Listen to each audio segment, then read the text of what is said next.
All right, it's not Thursday. What day is it, Jerry? I don't know. I lose Tuesday. track of It's days, Tuesday. man. Well, we're doing it on a Tuesday because all of us have something to do on Thursday, which is Happy Thanksgiving, everybody. Want to What? throw Thanksgiving? I don't know if you celebrate Thanksgiving, but hey, Jerry, what's up, brother? What's going on, man? How are you? I'm great, man. Oh, I'm so disappointed in the choice of stick shirt you're wearing tonight, man. But we'll get to that later. Yeah, I said nothing about your Um, ghost hat last time. well, yeah, you did. No, I didn't. Somebody else did. Oh, Somebody else did. No, it was you. Nope. take Yep. a shot for every ghost reference. Let me crack Well, this see, me, open me, real me and quick. Mark just started the show and we're already going at each other. This is going to be a good show, See, man. I would have worn a Styx shirt, but like every Styx piece of clothing I've ever seen in my life has been hideous as fuck. So I've never bought one. It's always been boring. Even the I finally got a good Kiss hoodie. This is incredible. The Hotter Than Hell 50th anniversary is incredible. But I yeah. got this when I saw Styx a couple years ago. I think this is a pretty cool shirt. It has all like the album covers on Yeah, I the got Yeah, the, logo. I you know got what it is?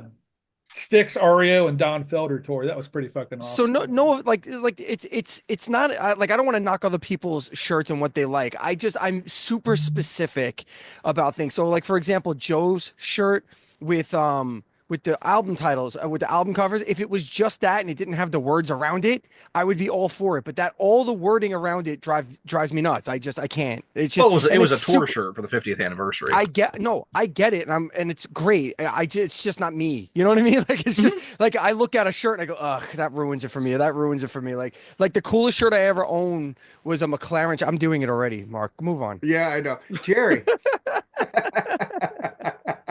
I told you.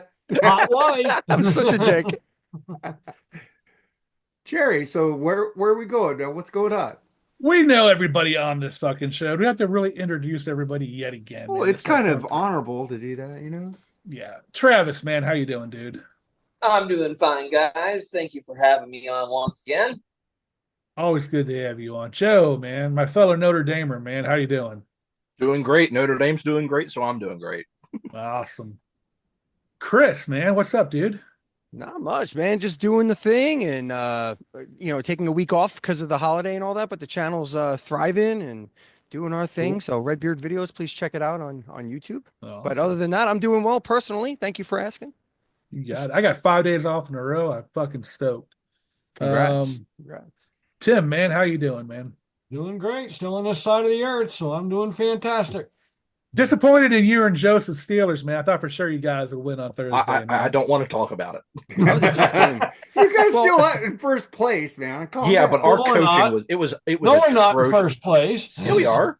There you are. Ravens lost. I thought they won. Ravens No, lost. Ravens No, won. but we're still up on okay. them. No, Ravens The won. Ravens won. They won, but Ravens we're still won up last on them. Yeah, Yeah. you're up by No, half a I game. didn't You think know- we were.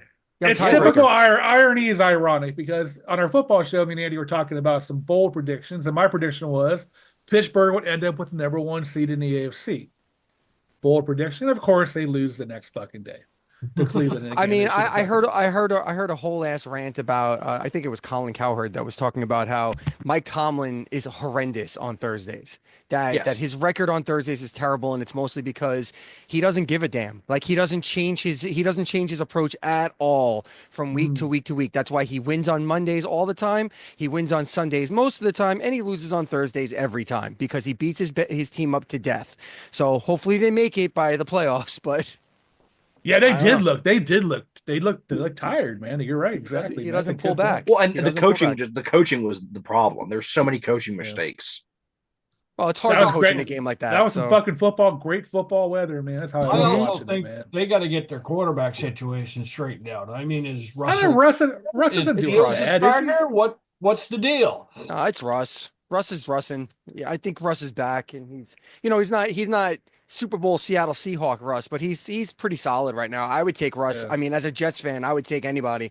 I see Daniel Jones walking in the door soon, which is abominable. But He Well, just turned somebody down, Daniel Jones, from joining them because they weren't playoff contenders. That was the Raiders. I was like, are you fucking kidding me? That was the Raiders. no, I Yeah, think he's the going to Raiders. end up on Mark's team this year. Honestly, I think he's going to end up with the Niners. Well, we don't know It's what's very up with Purdy. possible. It's what I very mean. I'd possible. rather have them that fucking imposter of fucking what's that Allen's guy's name? Brandon He's a career backup, man. Yeah, Brandon Allen. Dobbs would have. I think Dobbs would have been better starting. I don't know. He's got to be in Shanahan's doghouse for some reason. I cannot believe they started him over. There's got to be. Allen over Dobbs. Dobbs has started way more NFL games than Allen has. Anyway, not way more. I just gotta say, he was backup for the Steelers. Yeah, but he started more. But Brandon Literally, Allen's only started 4 games in the NFL. Well, last year was the only time Dobbs ever started games. Yeah. No, but he started 9. He started 9 games, more than Allen. But the thing is, he won. He won for Minnesota. He won for Arizona. He slaughtered Dallas in there when they had their great season. You know who I think's in Shanahan's doghouse is Jordan Mason. He gets 1 carry for 12 yards, the longest run of the year. Guess what? He's not back in the game. Yeah, I don't know what's going on. I'd be surprised if they win a game. CMC is still hurt. He's not explosive. Shut him down for the year. Mason was the leading running back in the league until Shanahan decided, hey, let's not play him. Anyway, let's get back on topic here. Well, we talk about sports. That's kind of cool. We got a. Did you say get on tropic as in tropical? Let's get tropical, baby. Let's get tropical, baby. Yeah. Break out the fucking rum. Let's get funky fresh. Yeah, praise God, no more sports. Okay, let's go. I do have a Corona here. We can get tropical. Hell yeah. All right, well, all right, what we're doing tonight is we're going to do our top 11 Styx albums. I think we're all going to do album songs. Maybe a top 11 Styx songs. I was going to say, there's only 16 albums. So we're going to get to that as soon as we're done with our BS. Anyway, Mark, let's get started with it. All right, I don't have too much BS tonight, but let's start off with Chuck Woolery, man. He passed at 83, man. Jerry, you're Mr. Game Show in here. Yeah, the original Wheel of Fortune host, actually, man. Love Connection, of course. I won't discuss his political affiliation, but yeah, I mean, he was a big part of pop culture in the 70s and 80s. So rest in peace, dude. You have anything to say about him, Joesph? I mean, yeah, all the different game shows. I remember when I was growing up, he was the host of Lingo. I remember that. Lingo, yeah, with Shandy. Shandy was hot. Yeah. But I mean, I missed a lot of his prime. So I was a game show guy growing up, but like I was watching like old like 70s like match game stuff like that with Gene Rayburn, like that kind of stuff. I kind of missed out on most of the Gong Show, man. He calls it old. You ever seen the Gong Show? I've heard of the Gong Show. Dude, go look it up. You'll love the Gong Show. So, what do you think about it? Yes, I was right, Chris. I watched him on. It's so funny. It just struck me like lightning because I didn't think I was going to talk about Chuck Woolery tonight. It's like one of the last things I thought. He hosted Scrabble in the 80s. Oh yeah. And I used to love that shit. I used to sit at my grandma's house before. I used to come on before her stories, The Young and the Restless. And I used to watch it, and I used to sit there with my little thing of cereal and whatever, and just it was great. The televised version of Scrabble was really super cool. So yeah, that's what I remember Chuck Woolery. I know he was Love Connection, that was his big thing, but I didn't watch that. I wasn't interested as a kid. So Lingo was actually a pretty cool show. I used to like to watch that show quite often. He was the original Wheel of Fortune, right? Yeah. What about you, Tim? I used to watch him on Wheel of Fortune, and I know he served his country. He was Army, I believe. Seemed like a nice dude. You know, I didn't really know much about him. I know he was married, at least one of his marriages, to actress Joanne Flug, who I thought was pretty hot back in the day. He seemed like a nice guy, had a nice life. You know, R.I.P. Back in 2 and 2. Mm-hmm. I texted my ex and told her that he died, and she responded with, and she said that was bad later. She goes, he'll be back in 2 and 2. Yeah. And she goes, that was bad. And I go, yeah. Because I was talking about something she got for the dogs for the chews, and then I said, hey, Chuck Woolery died because she knows all the stuff to help the dogs here because she did all the work on them. So I'm trying to get them to stop itching so much. So what about you, Travis Patty? Did you know Chuck? I did not know about him. I didn't think you did, man. So let's move. Let's move on to our favorite guy on this show, Sammy Hagar. Uh-oh. He said he. Let me get my beer. Hold on. Oh boy. Here we go. He wants to be friends with Alex Van Halen again. I will not take this to my grave, Jerry. Next.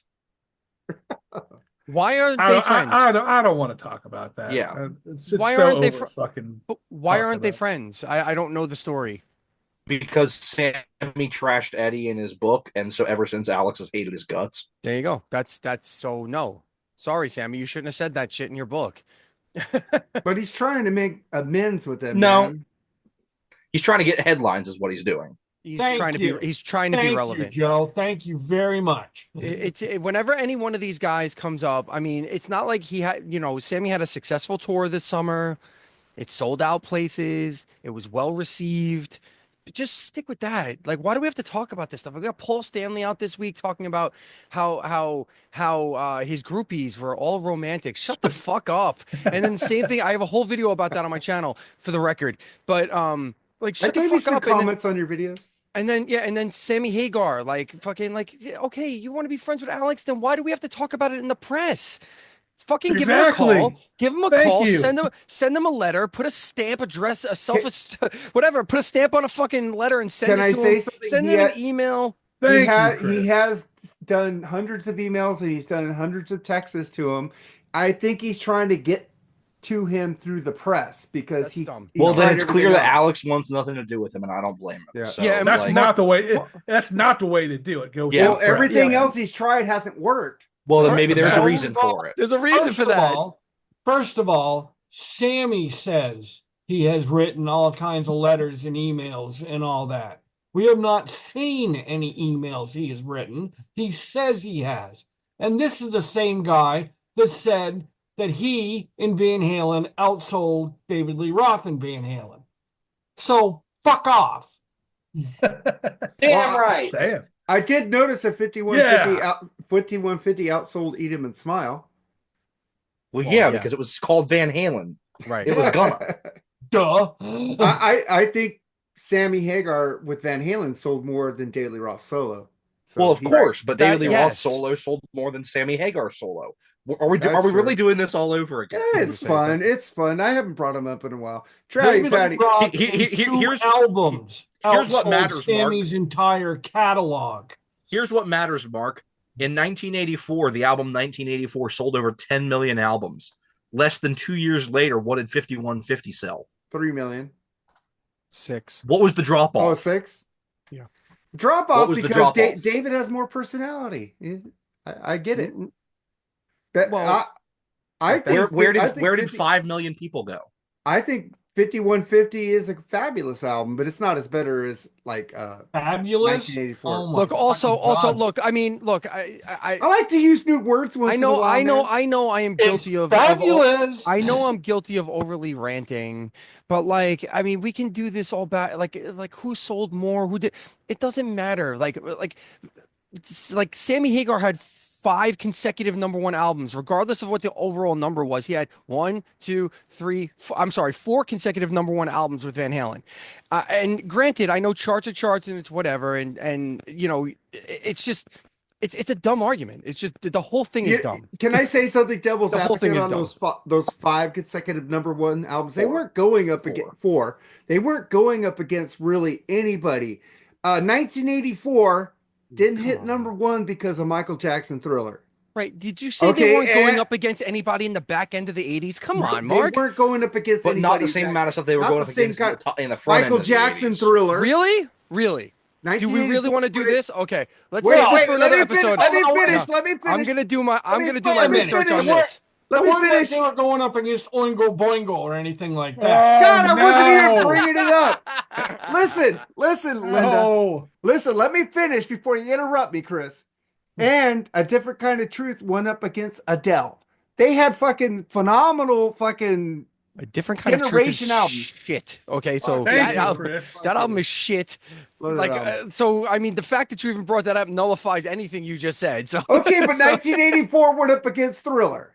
okay, that's fine. And you know what knocked off 1984? I think it was Def Leppard Pyromania for a little bit. Well, 1984 never made #1. No, I'm talking about Thriller. No, Quiet Def Leppard- Riot knocked off. Quiet Riot knocked him off. Pyromania never made #1 either. It didn't, yeah. But go ahead, Okay. Chris. I No, decided to finish. I'm done. I can go into this, but I'm gonna have to do some research. So because Okay. your claim, I'm gonna research the claim that the back end of the 80s did not have as stiff a competition as the front end of the 80s. That is the claim that was made on this show. Are we all in agreement that that was Yep. the claim that was made by both Joe and Mark? And I'm not gonna lie. I've met someone who kind of makes me really have to work hard at this, and that would be Joe. So if Joe is making this contention, I'm working very hard on this one. So Oh, there you because go. I said it. I said he wasn't going up against anybody, That's but right. he gets credit. That's right. Fuck you. But that doesn't matter. I'm busting balls, What brother. matters is overall sales. And Van No, it Halen, doesn't, because a lot of it's David Lee retroactive Roth too. A lot of it's outsold retroactive. Sammy's whole. But I'm talking about like if you look like when they were certified. Okay. Well, I can't do it now because we're on a different topic, but Yeah. it's gonna take some digging. I will do it in my time, and this will come up again. So just know I'll be waiting. Travis, you haven't said anything. What do you think about this subject? I think Travis's meme says it all. Oh, okay. Well, let's get to something else, man.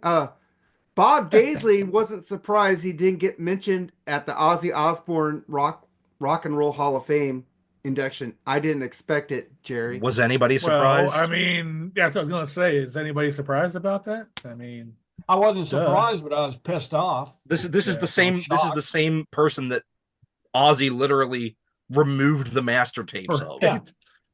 Like just to not give him credit. Well, And- no, And let's clarify that. on Was the it box Ozzy that or was credited, it Sharon?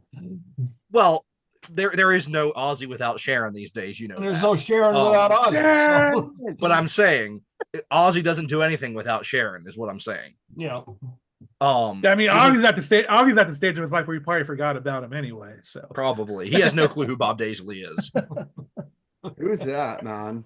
I don't know. But what do you think about that? Well, you already said Joesph. Did you say anything about it, Chris? No, I mean, I don't care about this. I mean, Ozzy's a proven piece of shit throughout the duration of his life, and the more I hear about him, the less I like him. So therefore, this doesn't shock me in the least. All right, Tim. oh, he's fucked over other musicians in the past, and you know, whether it's been Sharon or him, it's the same. Like Joe said, it's the same entity. You know, one doesn't do one without the other.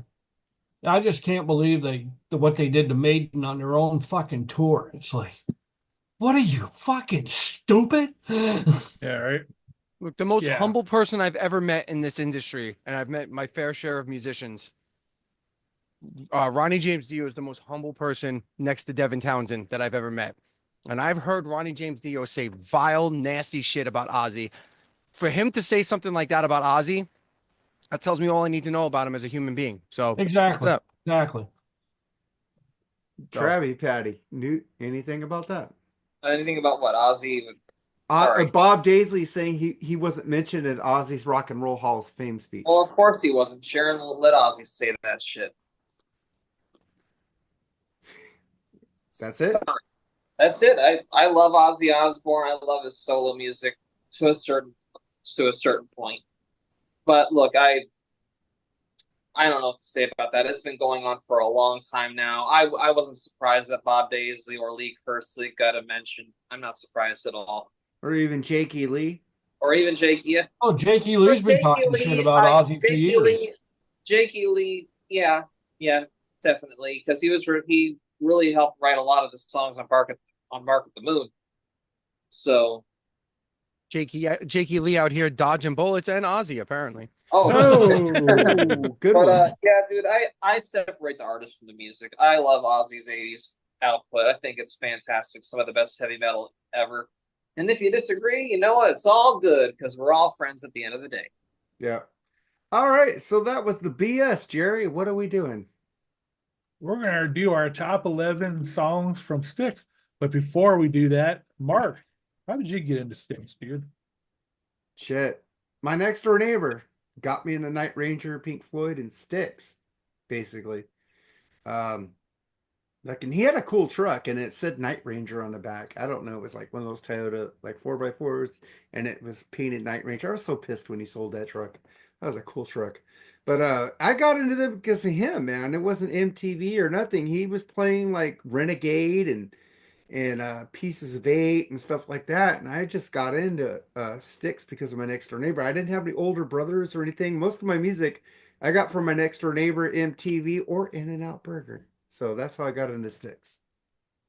Travis, man, what's your history with Styx? Oh, I'm glad you asked. Well, when I was a teenager, I would watch that '70s show, and there was an episode where Eric Foreman he wants to get tickets to go see Styx, but it lies on Thanksgiving, and Steven, Danny Masterson's character, he's like, "Oh, Styx sucks," and shit like that. And I was just impressionable as a kid. I believed them. I'm like, oh, I guess I can't listen. I guess I shouldn't listen to Styx then.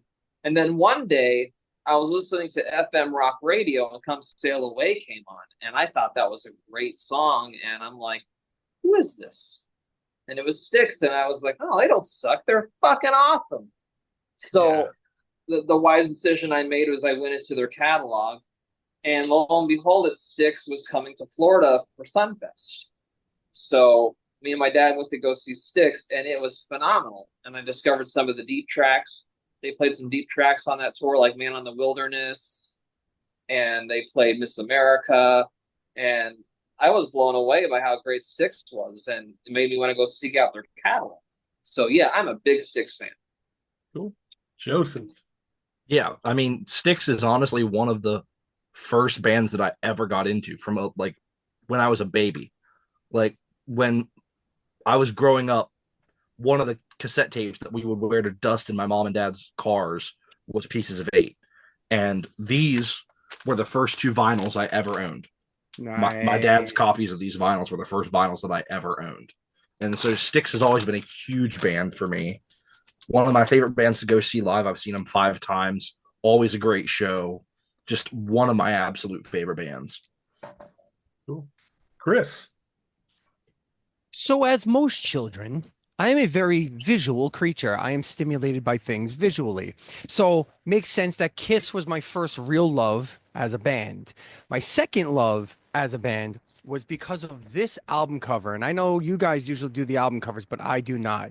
And I remember seeing this and being both bewildered, flummoxed, not understanding what the fuck I was looking at all. I'm like, what is that? Is that a man or is it a woman? Is it a horse? What's going on? And then I flip it over and I'm like, why are these guys hiding? Oh my goodness. And then like I remember hearing the song Come Sail Away. I don't remember if it was the first time or not, but I remember looking at it and I imagined that the keyboard section in the middle sounded like this, whatever this was. Like it was this thing talking to me. How people didn't know I was autistic very early on is shocking to me. But that's what happened. So I became a huge fan of the band.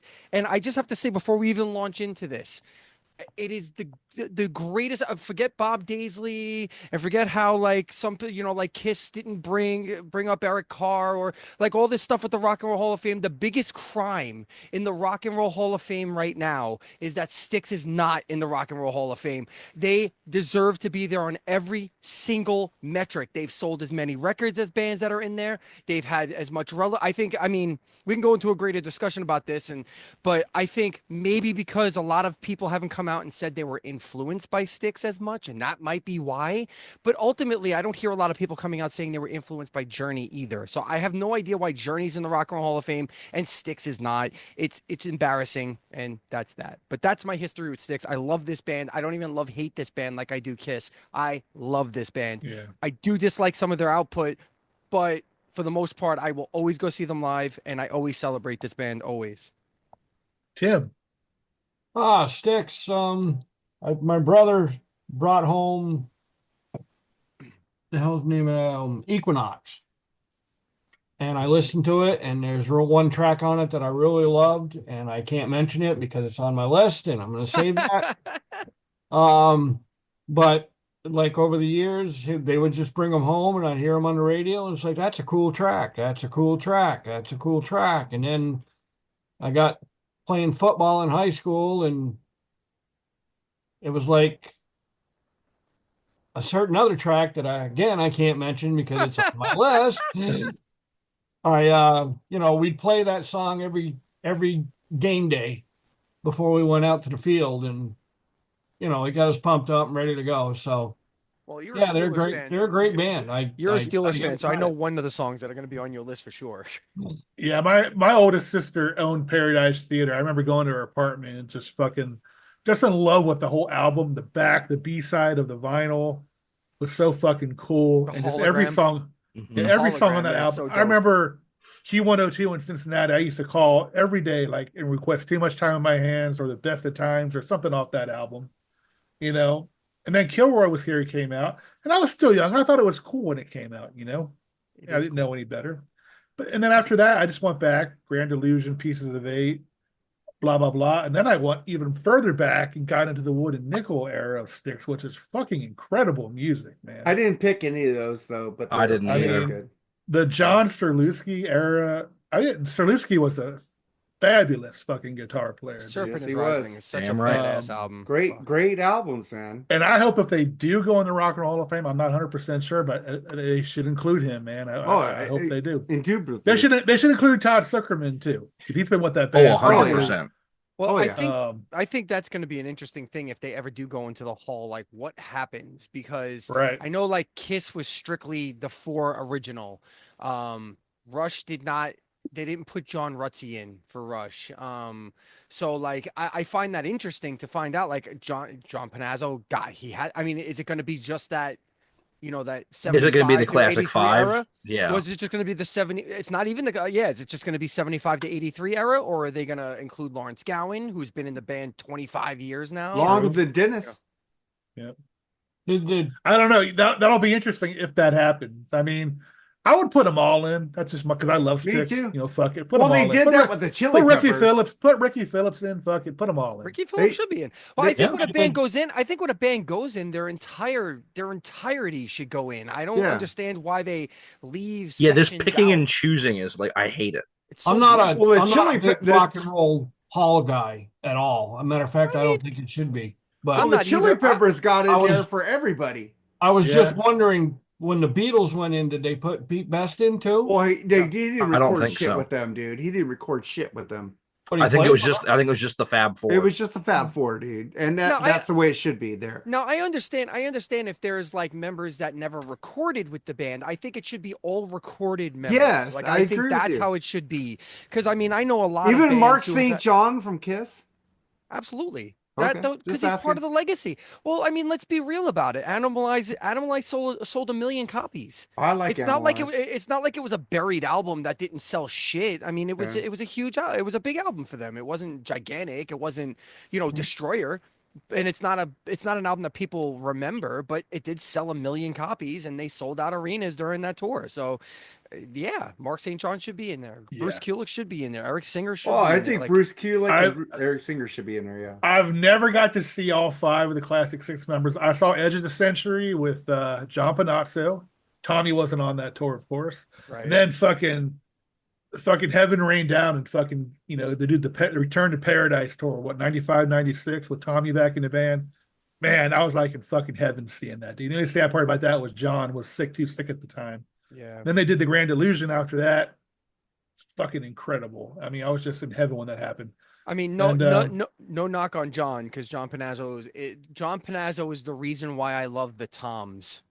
He was a master at his fills with the toms and everything, and the guy was a massively underrated drummer.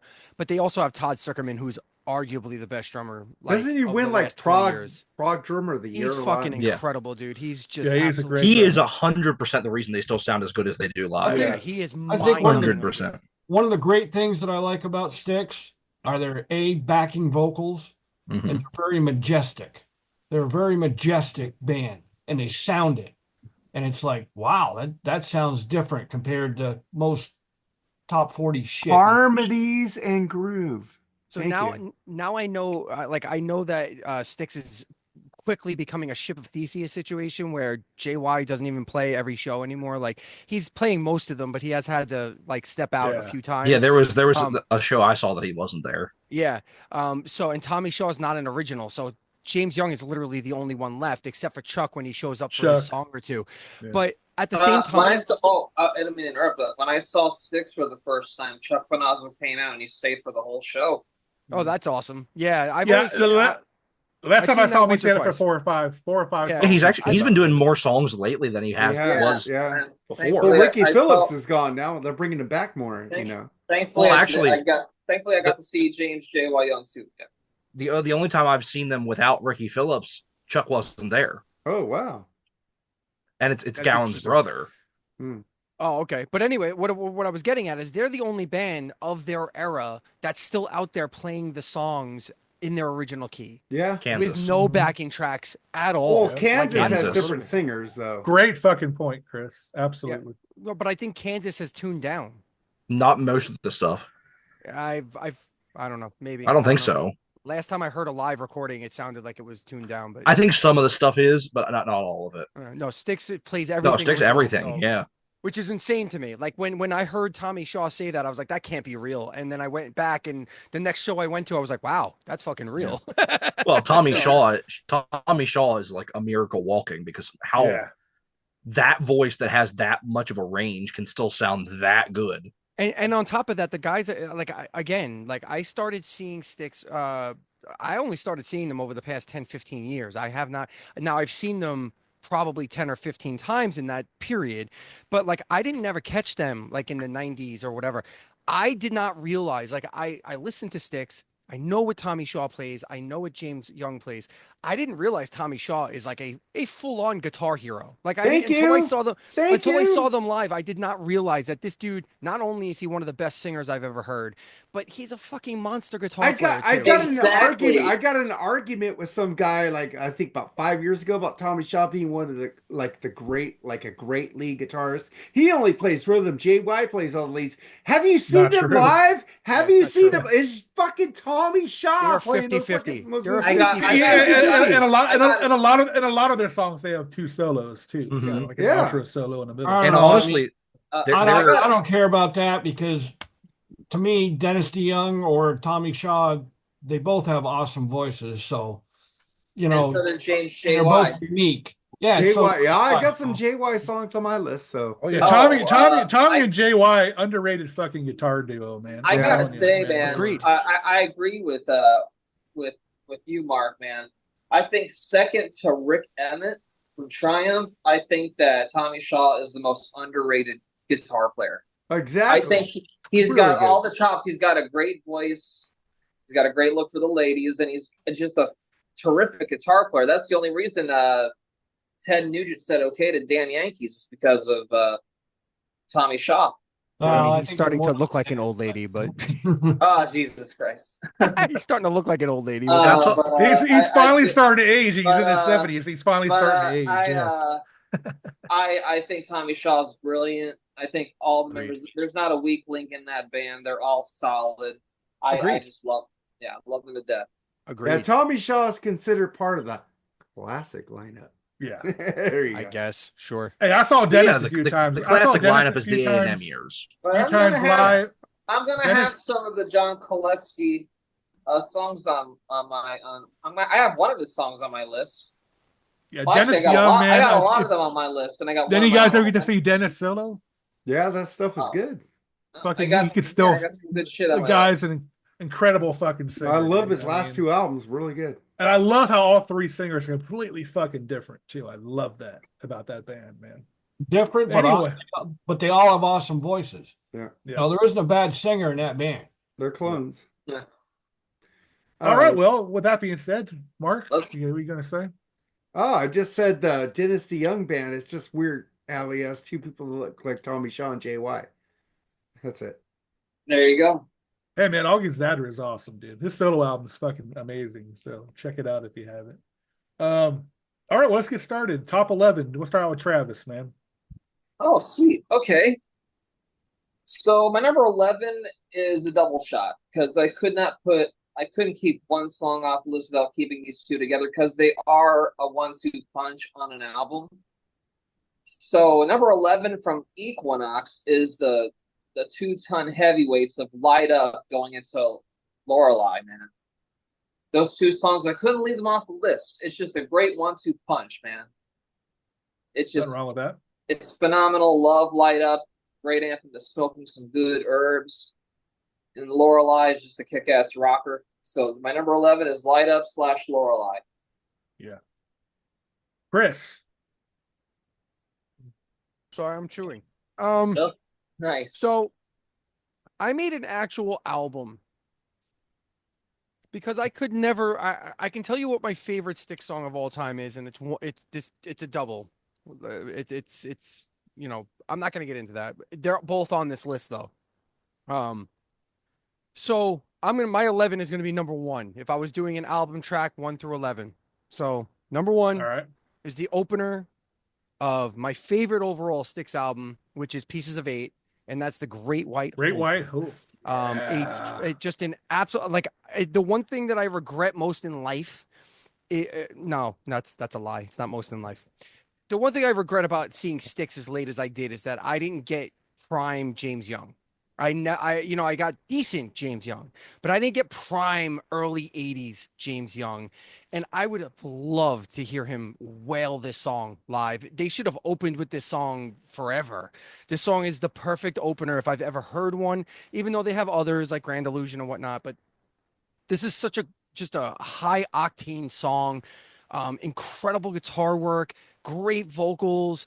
It's just a very awesome chorus that you can sing along to. It's just such a great song, and lyrically, it's actually fantastic. Like it's just a really I think Styx gets maligned a lot because of Mr. Roboto and Babe and the typical By the way, love I love songs. Mr. Roboto. Yes, thank you. Good for you, Mark. Thank you. Awesome, thanks.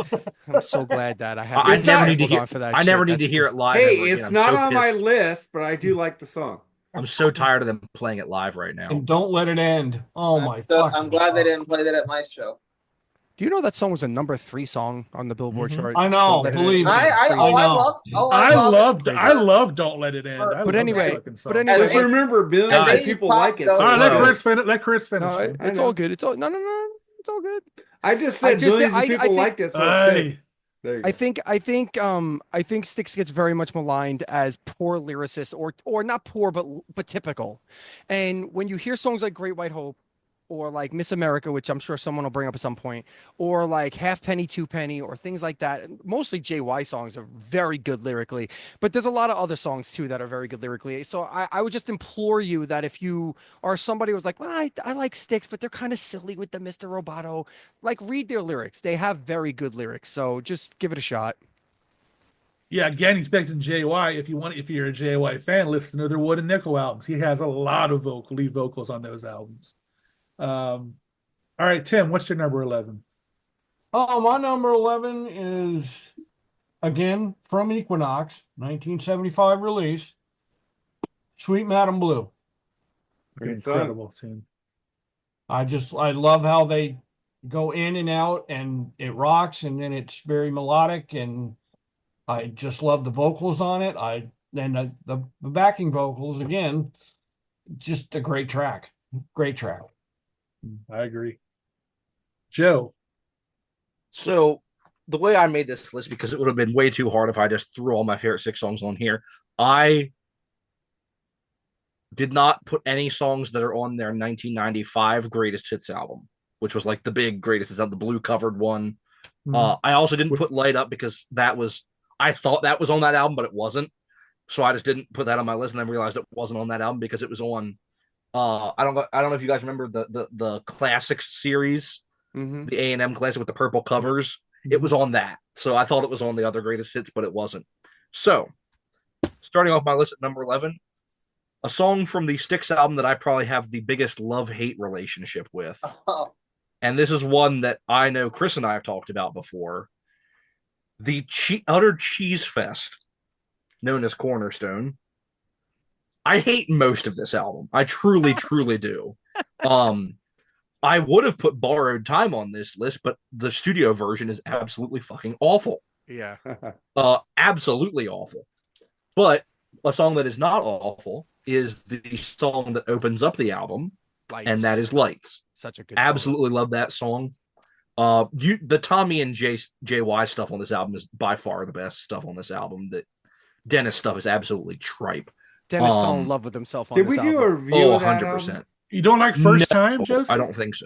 We haven't? No, not really. No. That sucks. That drove It's Tommy to awful. drink. It Yes. did. I don't blame him. I It would be did. drinking too. But Lights is a great song. Tommy's voice is great on it. I love the acoustic guitar on it, and it kind of has the cool keyboard intro and everything. Just a really, really great song.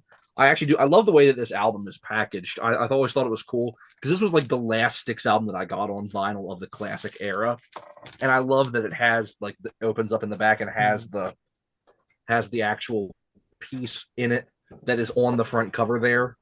I thought that was really cool. They always had some really cool album packaging stuff. They I have honestly stuff think that's like a good. etched in. Honestly, I think that's a cool album cover. Yeah, it's a pretty cool album cover. But yeah, no, this is there is another song from this album on my list, and I'll get to it then. But overall, I think between the first album and Paradise Theater, this is by far my least favorite Styx album from that run. All right, Mark. I think. Yeah. Go ahead, Travis. Sorry. No, I think I like that album more than you do, Joseph. Probably. I think most people probably would. Yeah, I got a soft spot.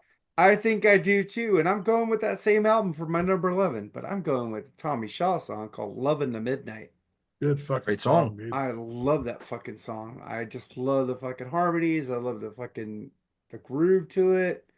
It's just an amazing fucking written song. I just love it, man.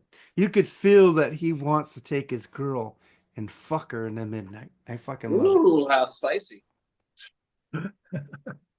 All right. It's hard. It was hard for me to narrow it down to 11 songs. So I just went ahead and did one song each from their first 11 studio albums, which consisted from their debut all the way to Kilroy. So that's how I'm going to do it. And I'm going to start out with their debut here with a song called Best Thing. Love that fucking song. Hard rocking Dennis DeYoung fucking tune, man. Great fucking guitar work. You're talking about Serlusky, man. He kicks ass playing on this song. Great fucking album, dude. I mean, there's great songs on this one. Quickest Beat of My Heart, incredible song. Just loaded with great songs. If you've not listened to this era of Styx, go ahead and listen to it. It's fucking incredible, man. That's my number 11. Best Thing from their debut. You know, some of that stuff reminds me of Deep Purple a little bit. Those wooden nickel era. Sure, absolutely, yeah. It's super prog actually, if you think about it, compared to their mainstream prog, I guess you call it in the 70s. I don't know. Yeah, no, this stuff, the Wood Nickel stuff, is way more proggy than they will be later. And can I say that Dennis DeYoung, as much as a great singer he is, I think he's a very overlooked keyboardist. I think he's terrific. He can get a little much sometimes. That is one thing I'll give Lawrence Gowan over Dennis. Lawrence Gowan's a fucking fantastic keyboard player, man. Mm-hmm. I think he's better keyboard player than Dennis DeYoung, I think. But now number 10, Travis. All right, did we skip any? But Tim, did you Nope. give yours 11 yet? Yeah. He did. Yeah. Sweet I got the man. scorecard, Oh man. shit! I feel like an idiot. All right. Number 10 from album I have a very soft spot for, Cornerstone. I fucking love this song. I'm talking about Eddie. I love Great it. fucking Great one, tune. too. That's a good tune. That's a Good damn pick. good song. Great deep cut from that album. That album rules. And you know what? I love Babe. I'll say it. I love that song too. Yeah, man. I still got a dick. I love Babe. Hey, man, I had some great Babe, times with oh that my song. fucking Honestly, God. it's not Babe that's the problem. I It's got a first story love. about Babe. When I first Yeah. joined the Navy and I was leaving for boot camp, I put that on a fucking mixtape for my girlfriend at the time. And if you read the words, yeah, they make sense for that time, but Absolutely. oh, did that come back and bite me in the fucking ass later on? So Yeah. Yeah, they didn't mind cashing in their paychecks, Tommy and all them, for that song. So, well, they didn't mind it for Kilroy either. But anyway, good pick, Travis. Number 9 or number 10, Chris.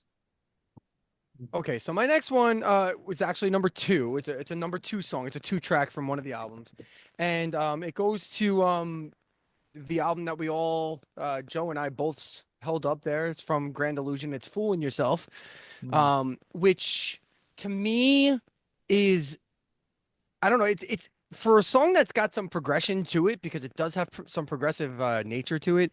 It is just a damn near perfect pop rock song, though. It really is. Like, it's just I mean, Tommy's performance, the chorus is just like, it's so sing-songy. Every time they play it live, I get a little like, I'm like, oh, I feel my childhood all over again. And it's just such an incredible song. It's a staple on rock radio to this day. Fooling Yourself is an all-time great tune. So that's my number Fucking two. love it, man. Fucking Great love song. It's my number But- 10 too, yeah. whatever the fuck. Channel 19 News in Cincinnati used to have that intro as I their fucking, saw him do that live on the Ambition tour, opening up for Yeah. Rush at the LA Forum and the Hold Your Fire tour. Really good. great fucking tune, dude. All right, Tim, what do you got? All right, my number 10 is from their 1981 release, Paradise Theater. These are the best of times. And those soaring background vocals again, and just a great tune, man. Just a great tune. It is. Yep. And they brought that back on this last. Yeah. I didn't see it, but I heard I they finally brought got to see him back, play it live a couple months ago for the first That's time. pretty cool. Amazing. Did they do the Return to Paradise ending? Because that's one of my favorite endings that I've ever heard Oh, of any yeah. song. Which was It's almost sounds Christmassy, and then it goes into the end of Halfpenny, Twopenny. the dun dun dun dun dun. Yeah, yeah. it's No. so fucking good. It's so good. No. It's love like that though. I Yeah. love it so much. I think it's what Dennis DeYoung does live. Actually, yeah, Yeah, because he does. goes into the Because they then do he like goes the into back end of the end of it, 80 yeah. 1958. Yeah. So, but yeah, it's incredible. I love that ending, and that's Amazing. a great song. Best of Times for a cheese fest that it is. It's a great song. It's a wonderful Dude. song. They Played at did- proms across the world. Oh yeah. But Beautiful they song. did do like they did the longer version, like how they did it on Return to Paradise, where like they went back to the these are the best Yeah. that thing, because they don't repeat that in the actual studio song. Right. They did it in right. the when I saw them do it live, they went kind of like they did on Return to Paradise. It always sounded Christmassy to me before the halfpenny part. Yeah, I think I Yeah. did that. I did that in the Caught in the Act album too. I think if I remember. Probably. No, they did not. Probably. No, They did did. not. They didn't. No, because they closed the show on Return to Paradise with that song. Yes. Whereas on Caught in the Act, it's like the end of side 2 or something like that. So it's just an Well, end. also Caught in the Act was the vinyl version is just a mishmash. It's not like actual show Yeah. order. Truth. Yeah, I haven't listened to that album in like 30 years. I own it, but It's one of my Yeah, favorite live albums of all time. fucking they put music time on there. I mean, ugh. Yeah, Hey, but they're like the everybody, live, it's but it's like the music only time. live version of Snowblind, and that True, is just yep. fucking incredible. Well, that's on Caught in the on Return to Paradise. Return to too. Paradise. Yeah, it is. Snowblind is? Yeah, Yeah, it is. it Why is. don't I remember that? All right, Yeah. Joe, it's your turn, man. Number 10. Yep, Snowblind right on here on disc 1 on Return to Paradise. Oh, okay, I forgot. All right, cool. Fucking Joe. Same He boomed you, man. He I boomed love you. that same guy. No, I same fucking album. love him. I love Same him. album that Chris's number 11 was on. And I did not pick Great White Hope, but that was one of my honorable mentions. I love Great White Hope. The intro is so cool. One of the reasons I used to wear this album to Truth. dust A was puncher because that bag? intro just really gets you A in. speed bag? Ladies and gentlemen, your attention, Yeah, please. it's awesome. Love it. I've heard people rag on that song, and I don't know why. I love that track. I But don't even think. I mean, it might be because it's called Great White Hope. Maybe. I don't know. I mean, lyrically, it doesn't really speak to that, but Well, you know. Great White Hope might Great be White higher. Hope. Might be Great- higher on my list. Just letting you It's- know. Right. Great track. Anyway, picking Oh. a different track from this album Yes, for my please number do. 10. Go right ahead. I'm picking the title track, Pieces of 8. Awesome, fucking What a man. song. One of the songs I would love to most see them play live that I've not yet seen them play live. They've Absolutely. been playing it love the last couple of years, except for They this have year, been, man. and I miss. Every time I see them, I miss that. I've Yeah. not gotten to see them play it. So I'm really hoping tonight I get to see them play this live because it's one of my favorite songs. Yeah. Just a beautiful song, great atmosphere in that song. The harmonies on the chorus are just majestic. Amazing track. Title track on Pieces of 8 is my number 10. Hey, awesome. Back in the day, dude, somebody gave me that cassette. It had no album cover on it. So I got like an old Memorex cover. This album cover. Love this album cover. I know, but I didn't have the cassette album cover. I just had the real tape. So I upside down the Memorex cover and drew the fucking Pieces of 8 on it because Stick I wasn't. figures. Yeah, I just put stick figures on there. It was pretty cool. All right, Mark, what do you got, man? What I got, the next 3 songs, I'm going to newer Styx albums, not Crash the Crown, Jerry. You're welcome. Thank you. You're welcome. I didn't put anything on from Crash the Crown on my list either. You're Jerry. disqualified from the future shows if you pick anything off that album. But, I do an honorable mention from that album. Oh, I didn't even do that. But I'm going to The Mission. There could have been a lot of Great songs fucking album. I could have picked Amazing off The Mission. But I'm picking 100 Million Miles from Home. That song on the album. I love that fucking song. It's just so groovy, hoppy, and just Tommy shouts, "Got to get something to ya." I like that fucking guitar rhythm they're doing on that song. It's just amazing fucking song, man. It's a great album. If you haven't heard The Mission by Styx, what the fuck's wrong with you, for a Styx fan? It's great. I got that on CD and vinyl. I bought it at the concert when I saw them in 2018. Nice. Yeah, I have to agree that The Mission was a triumphant return to form. It was. Yeah. I'll go with Styx 2, and I'm going to pick a Sirlewski song called A Day. Really nice, slow tempo to it, and then it ends with a little rocking thing. Adele? Adele? Day is in Hello. Thursday, Friday. Great fucking tune. Again, another fucking great album. Styx, of course. This is the album that spawned Lady, of course, which Dennis DeYoung every time he mentions the song, it's the song that started the whole thing going for them. Which technically it did, but Dennis likes to keep reminding us about that. It just took a little bit though because it wasn't on that album when it took off. So I love it. I love Lady. I love Lady too, man. That's how Tommy Shaw got the job. Tommy got the job, yeah. I love ladies. Yes. I'm sorry, that was creepy. Again, try listening to this era of Styx if you haven't. It's fucking incredible. I got that on vinyl too. You're fucking funny, Chris. You can, if you have not listened to that era of Styx, you can pick this CD up on Amazon for $10. There you go. All 4 Great. albums on 2 discs. Great. Yep. Great. Or you can just stream them, which doesn't help the artist, but you can do it. All right. Number 9, Travis. All right, number 9, the first hit on this list. And what a hit. And I got to say, the songs that are played on the radio from Styx, man, I never get tired. Never lose steam from me. And from Paradise Theater, you know what I'm talking about. I got dozens of friends and then fun never ends. That is as long as I buy in. Talking about too much time on my hands. So I love that song. And I think the music video is it's fun. It's a fun music video. It's a fun video, yeah. It's corny, but it's a lot of fun. I love it when Chuck Benazzo has all the watches on his arm. Oh, no. That's not him. That's Dennis DeYoung. Sorry. My bad. No, that was John. I had that. Okay. Okay, so I'm not that high. All right. And then Paul Rudd and Jimmy Fallon did like a mimic of that video, which is kind of funny. And I love the way you, Jerry and Mark and Mooger talked about that on the Paradise Theater review, which you guys should check out. If you love Styx, go check out the Paradise Theater review. I love it. Yeah. Thank you. All right, Chris.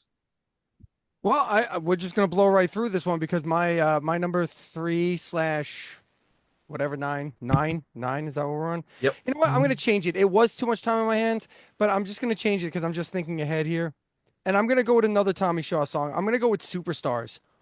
That's a fucking awesome because song. again, it's another one of those just wonderful.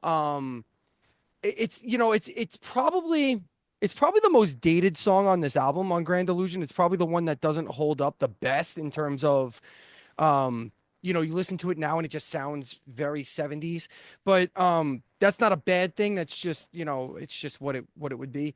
But the thing that sells this song for me is Dennis DeYoung's little announcer thing in the middle. I love that. And of course, Tommy Shaw's voice on this song is just immaculate. It's just perfection. It's again another great pop rock song. Superstars, Grand Illusion. That's my number. Awesome. Yep. Great 3/9. Great D one. track. But too much time on my hands was my initial pick, but Travis picked it. So I didn't pick any You can singles. You can pick it if you want. It's fun. no, with me. I know, but since we're celebrating Styx, I want to celebrate as much as we can. There Exactly. you go. See, Right. I love how you assume that no one else was going to pick Superstars. Oh, I don't give a Ooh. fuck. I haven't heard it yet, so there you go. Oh shit! You see, somebody's already picked one of my other songs, and I'm not gonna forego that because it's one of my all-time favorite songs. So I'm just gonna wait until it comes. Oh, up. I'm not changing my list whatsoever. I'm picking. I Oh, guarantee I'm you, not nobody's picking my top first four, so I'm good with that. So anyway, next, Joe. Tim. Wait, Tim. I'm sorry, my bad. Well, my Buck up first number one. entry from my favorite Styx album of all time, which is Pieces of Eight. I believe it's the title track, Blue Collar Man. Good one. Side two. Isn't that how side two starts? Yes, it's side two.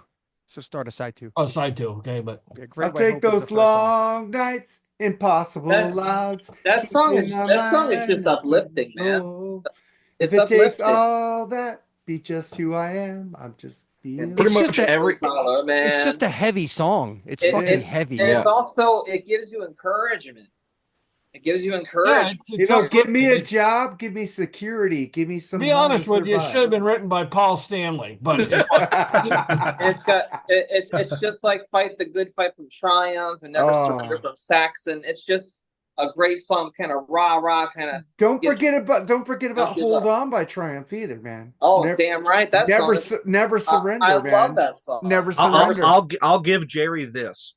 The 3 times that I saw Styx on the Crash of the Crown tour, the way that they formatted the set, they opened up with something off Crash of the Crown. The first 2 times it was It was a song. Fight that for Our says, Lives. Fight for Our Lives. Yeah. The first 2 times was Fight for Our Lives. The last time was For Those. Yeah. Or To Those. Well, Fight for Our Lives is only like what, a minute and a half anyway. Yeah, it was like an Thank intro. God. Such a great opener too. Fuck. is. It Oh. was really great opener. Yeah. I really liked how To Those was a great opener too. I really thought that was a great opener. But they would do that and then go immediately into Blue Collar Man.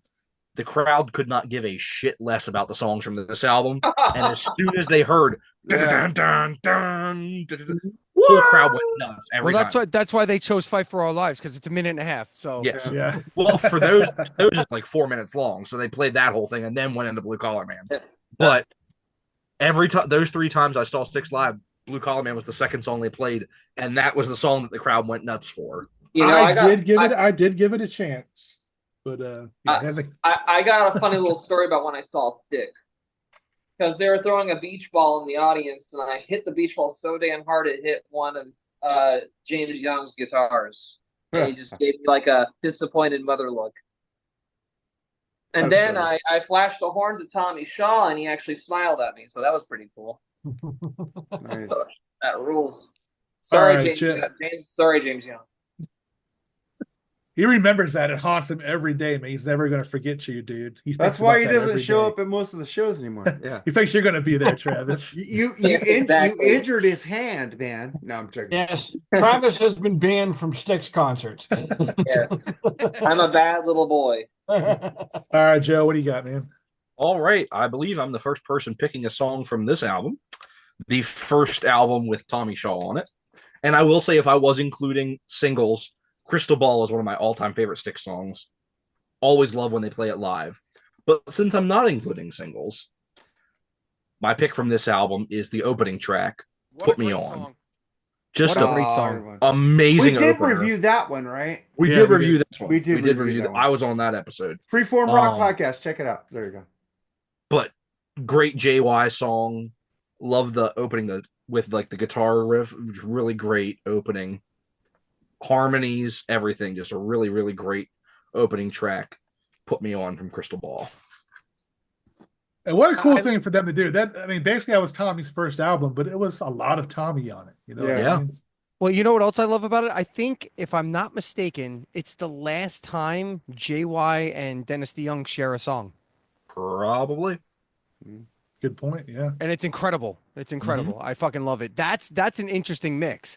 See, Tommy and Dennis DeYoung go like together perfectly. JY and Dennis DeYoung, that's an odd mix, and it fucking works on that song so well. So Tommy well. works great with JY though. Oh, yeah. We'll be getting to that in a little bit. Yeah. Don't you worry. Tommy works with everybody. Another great one on there is Ballerina. Love Yeah. that song. That whole album is perfect. The whole Yeah, album. That's yeah, probably the yeah. only song I really don't care about on that album. Actually. Yeah. I don't really care for that. Was that the one? Was that the one that we were talking about? That like it sounds like Broadway Claire de show. Lune. it sounds like Sweet Madam Blue Part 2. Yeah. Yeah, it opens with Claire I de like- Lune. I don't think I like that one on that. I don't Yeah, know. I think that was the one that we were all kind of we about. kind of all hated Well, it. Yeah. Yeah. I love it. Shoes is a great song. Oh, Shoes is a great song. Great song. All right, Mark.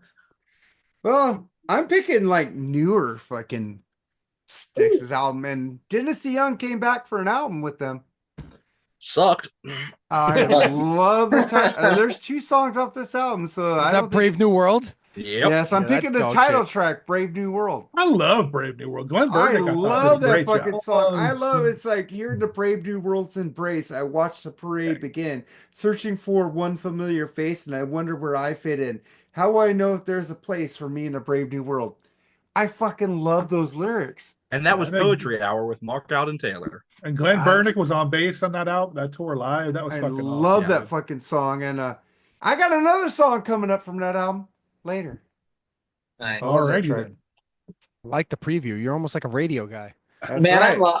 I'm loving. I'm Casey Kasem on a America's Top 40 countdown. There you go. Well, he is a radio DJ for Christ's sake. Was. I quit because I was bored. Were you? I was really bored, dude. Oh, you mean that metal? Yeah, that metal? I was bored. Oh. Well, It took my me man- 2.5 hours to make a fucking set list. I'm not. I was bored. Not trying to flex, but like, yeah, I was a professional broadcast.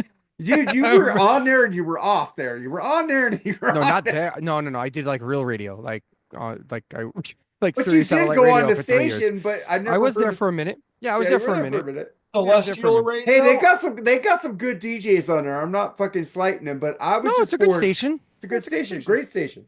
The problem is the problem with the internet radio, and I'm trying to rectify it. I'm trying to figure out how I can do something on my channel where something that I'm seeing happening is like on TikTok, for example. There are people who are basically just on camera, but they're playing music because TikTok doesn't have the copyright rules that YouTube has for whatever reason. I don't know how they get away with it, but they do. I And think they bought it. so I have, well, you can't bought what? They can't buy. They like, went through all these publishers and bought rights to all these yeah, music you because can't do that. some artists took their copyrights off of TikTok a couple Yeah. months I mean, ago. I have yet to have a problem, and I post stuff there all the time. But in any case, yeah, you just don't. There's no interaction with on internet radio. I feel like yeah, there's I'm no- bored. That's why I, I got feel bored. like I feel like there's no life, even when people are in the like listening, and you can see that there are listeners, but there's no way of like, hey, call in or hey, chat with us. Like, there's no the chat is not as I don't know. It's just weird. I always No, found no, internet chat- radio the to be chat- weird. used to be.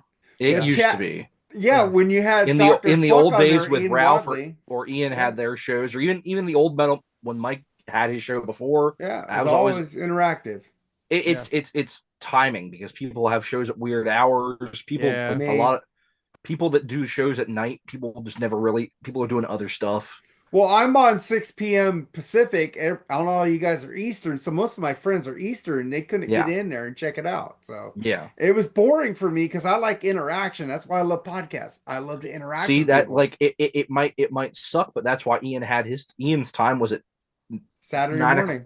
10 o'clock on a Saturday morning. Yeah. Like that's when people are up and active. Or it's I think Nate it's- did. Nate did too for his show. Yeah, he Yeah, did, Nate, yeah. Nate was a morning show.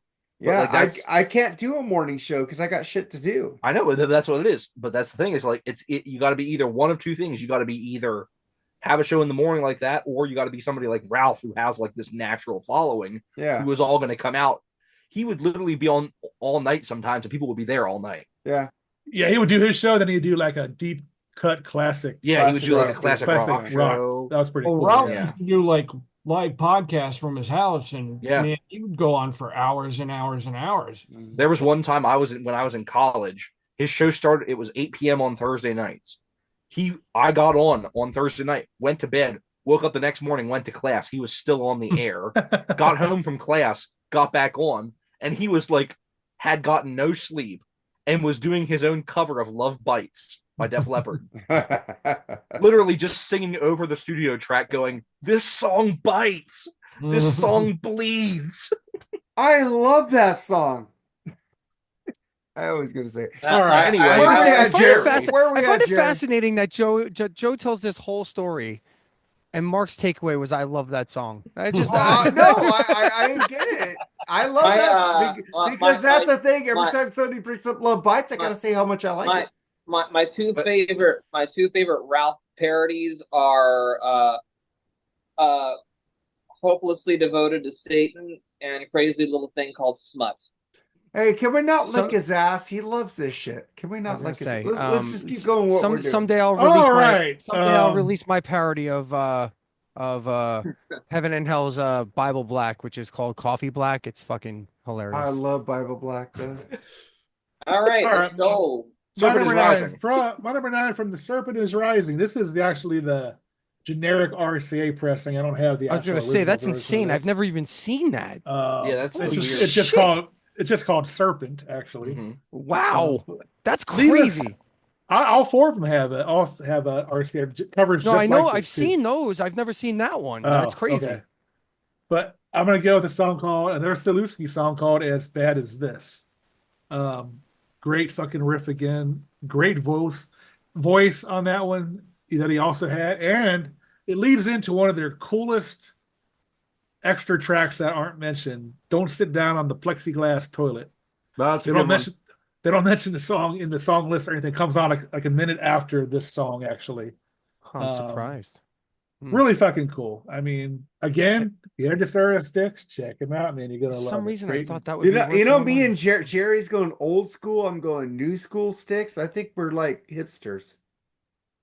I don't know. Do you even know what that word means? I don't even know what hipster means. Hipsters brought back vinyl. True. Yeah. All right, number 8, Travis. Number I got skipped. 8. No, I didn't. I'm joking. I'm keeping good score, man. I'm not drinking, so I ain't gonna fuck that up. Keeping up with the hits. Can't deny the greatness of Renegade. Just great riffing. I'm in fear for my life. I love what a crazy ass great guitar solo from Tommy Shaw. And my favorite part of that song was go dun, dun, dun, dun, dun, and you hear the keyboard. Woo! It's so my favorite bad. thing is when he goes, yeah. It's so bad. That part is so bad. I love it. Renegade is easily my number 8 spot. Great fucking pick, Chris. So since Joe is not picking singles, let me oblige. Crystal Ball from the album Crystal Ball is my number 4 track, or my number 8, or whichever direction we're going in, but it's number 4 on my album. And I've seen them play this song every time I've ever seen them live. And I always get that lump in your throat, man. Like this song is just, it's so meaningful to me. It's such an important song to me. It's one of the first, it's one of the first songs I fell in love with as a kid. To this day, as a singer, it's one of my favorite songs to sing.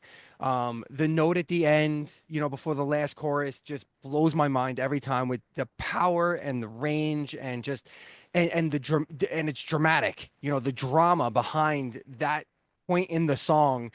It's just a perfectly constructed prog rock song, an accessible prog rock song. If there's ever been one, Styx laid the groundwork for accessible prog. Styx and Rush are the two bands that really knew how to construct a complex tune while not ostracizing people. Crystal Ball is my number 8 or 4 or whatever. Great choice. I was fortunate enough to see them, and Tommy actually did the lost verse of that, which was really cool. But as a whole, with the song, it didn't flow right. You know what I mean? He added it to it, but it's like the flow of Crystal Ball on the studio album is perfect, like you said, Chris. It really is, man. Mm-hmm. So I can understand why they didn't add that second verse, but I just thought I'd throw it in. It was pretty cool that there is a second verse out there. It's on YouTube. I think if you look, you can find it somewhere. But yeah. Tim, what do you got? All right, my number 8 is from Grand Illusion, and it's Come Sail Away. Cannot deny the fucking awesomeness of that tune, dude. I never get tired of it. Nope. Never Hey, gets Cartman, come sail away. Come sail away. And I gotta sing it from the beginning. I'm sailing away. But again, I love the vocals on that. I love the backing vocals on that. Again, it's so majestic. It's not even funny. And that's prime Styx. Mhm. Talk about a fucking well-constructed song. Oh, Holy yeah. And shit. yeah, it's another yeah. one of those it's another one of those songs that like so many times you'll hear like the title of a song and you'll be like, okay, that's a good song, but whatever. Every once in a while you'll hear a song that sounds exactly like what they're talking about, both musically and lyrically. And this one, Flying Away on a Starship, I mean, that's what it sounds like. Like the Yeah. middle of that song That sounds the like you're keyboard part. Yes, it sounds like you're on a fucking spaceship. That's what it sounds like. It's incredible. It's a remarkable feat of music. That song. It's awesome. And every time I see them live, it is always as good as it ever was. Oh, and then when they go after that little slow keyboard, when they go Yeah. back into the, Dun, they're like fucking with the whammy bar. Yeah. It's just it's And the crowd's just going nuts. yeah. Mm-hmm. And then Gowan always runs up to the top part of the set, just stands up there. He Always used to cool. jump off, and I don't think he jumps anymore. No. But No. And like and all the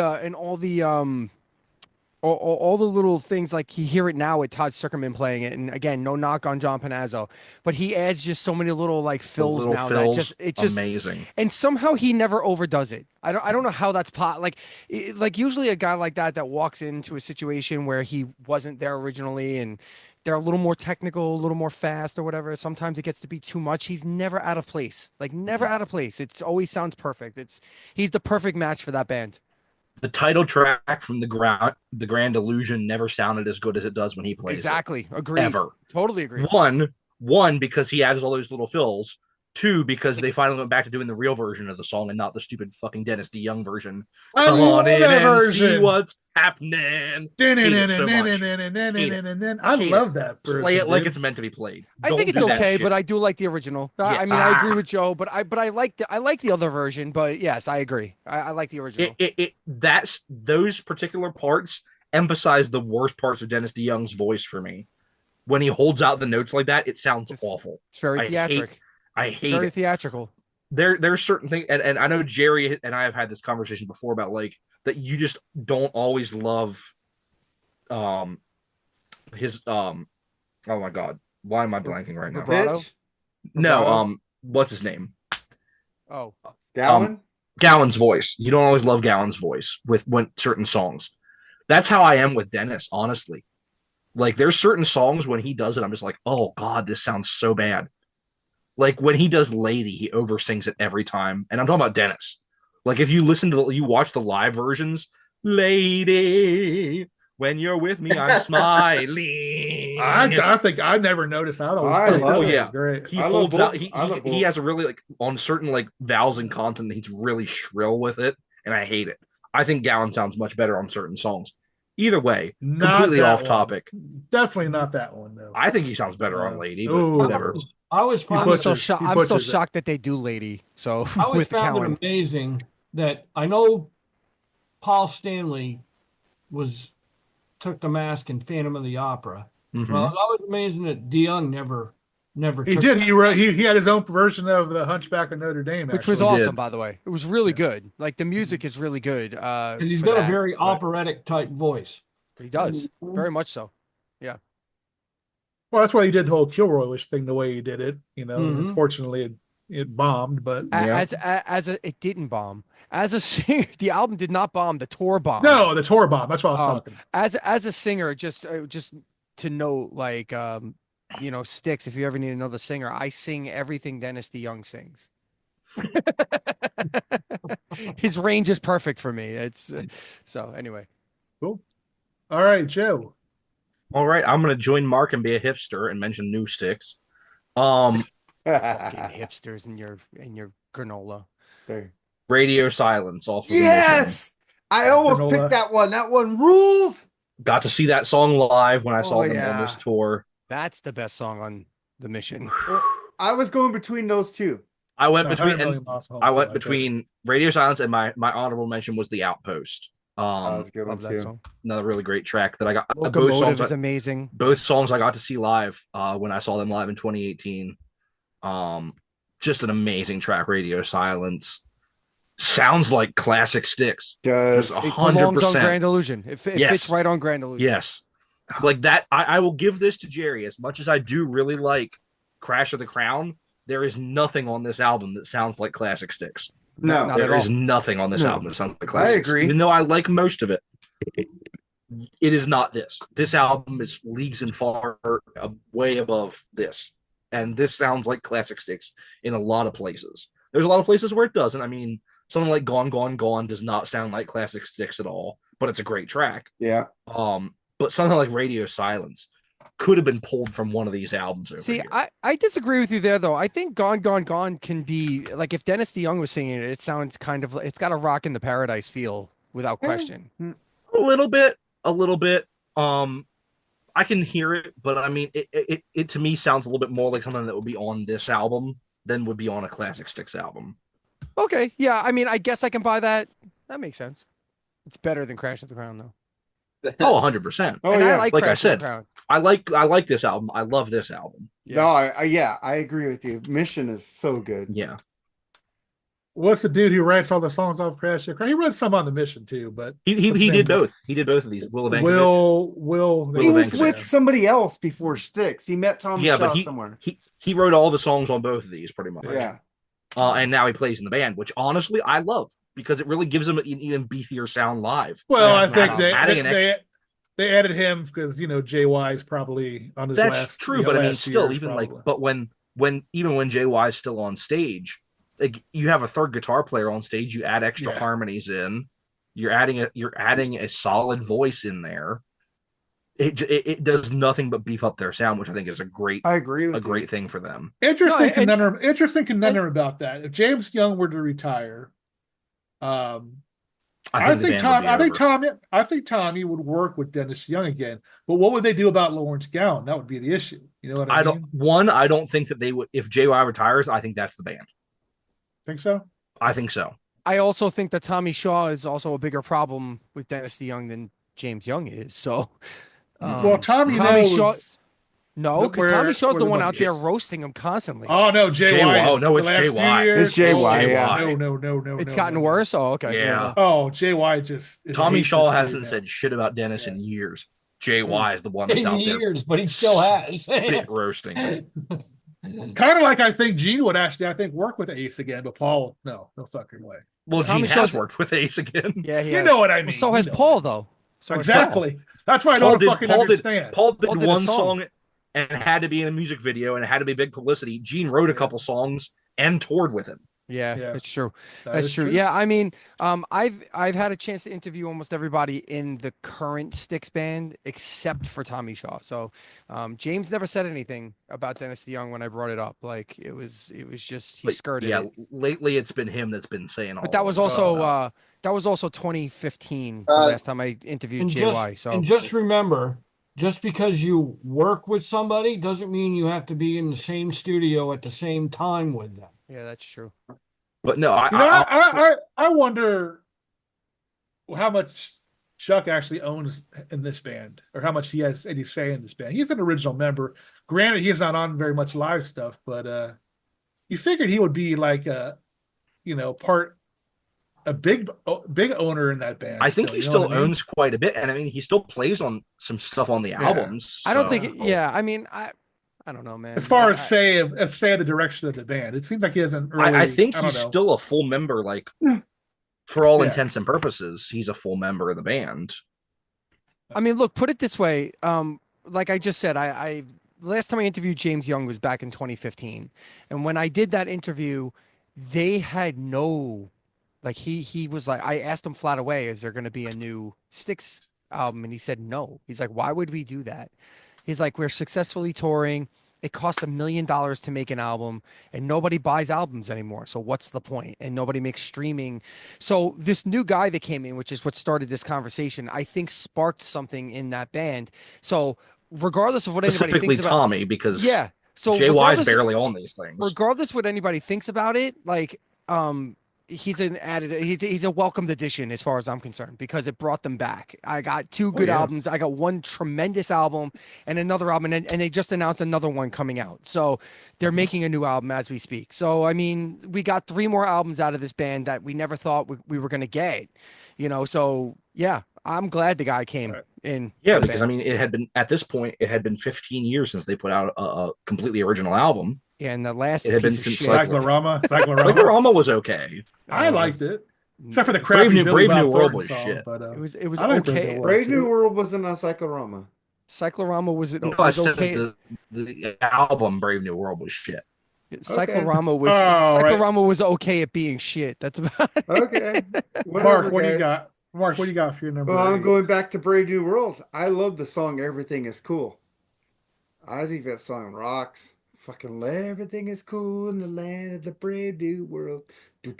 I like the rhythm. I love the fucking chugging guitars.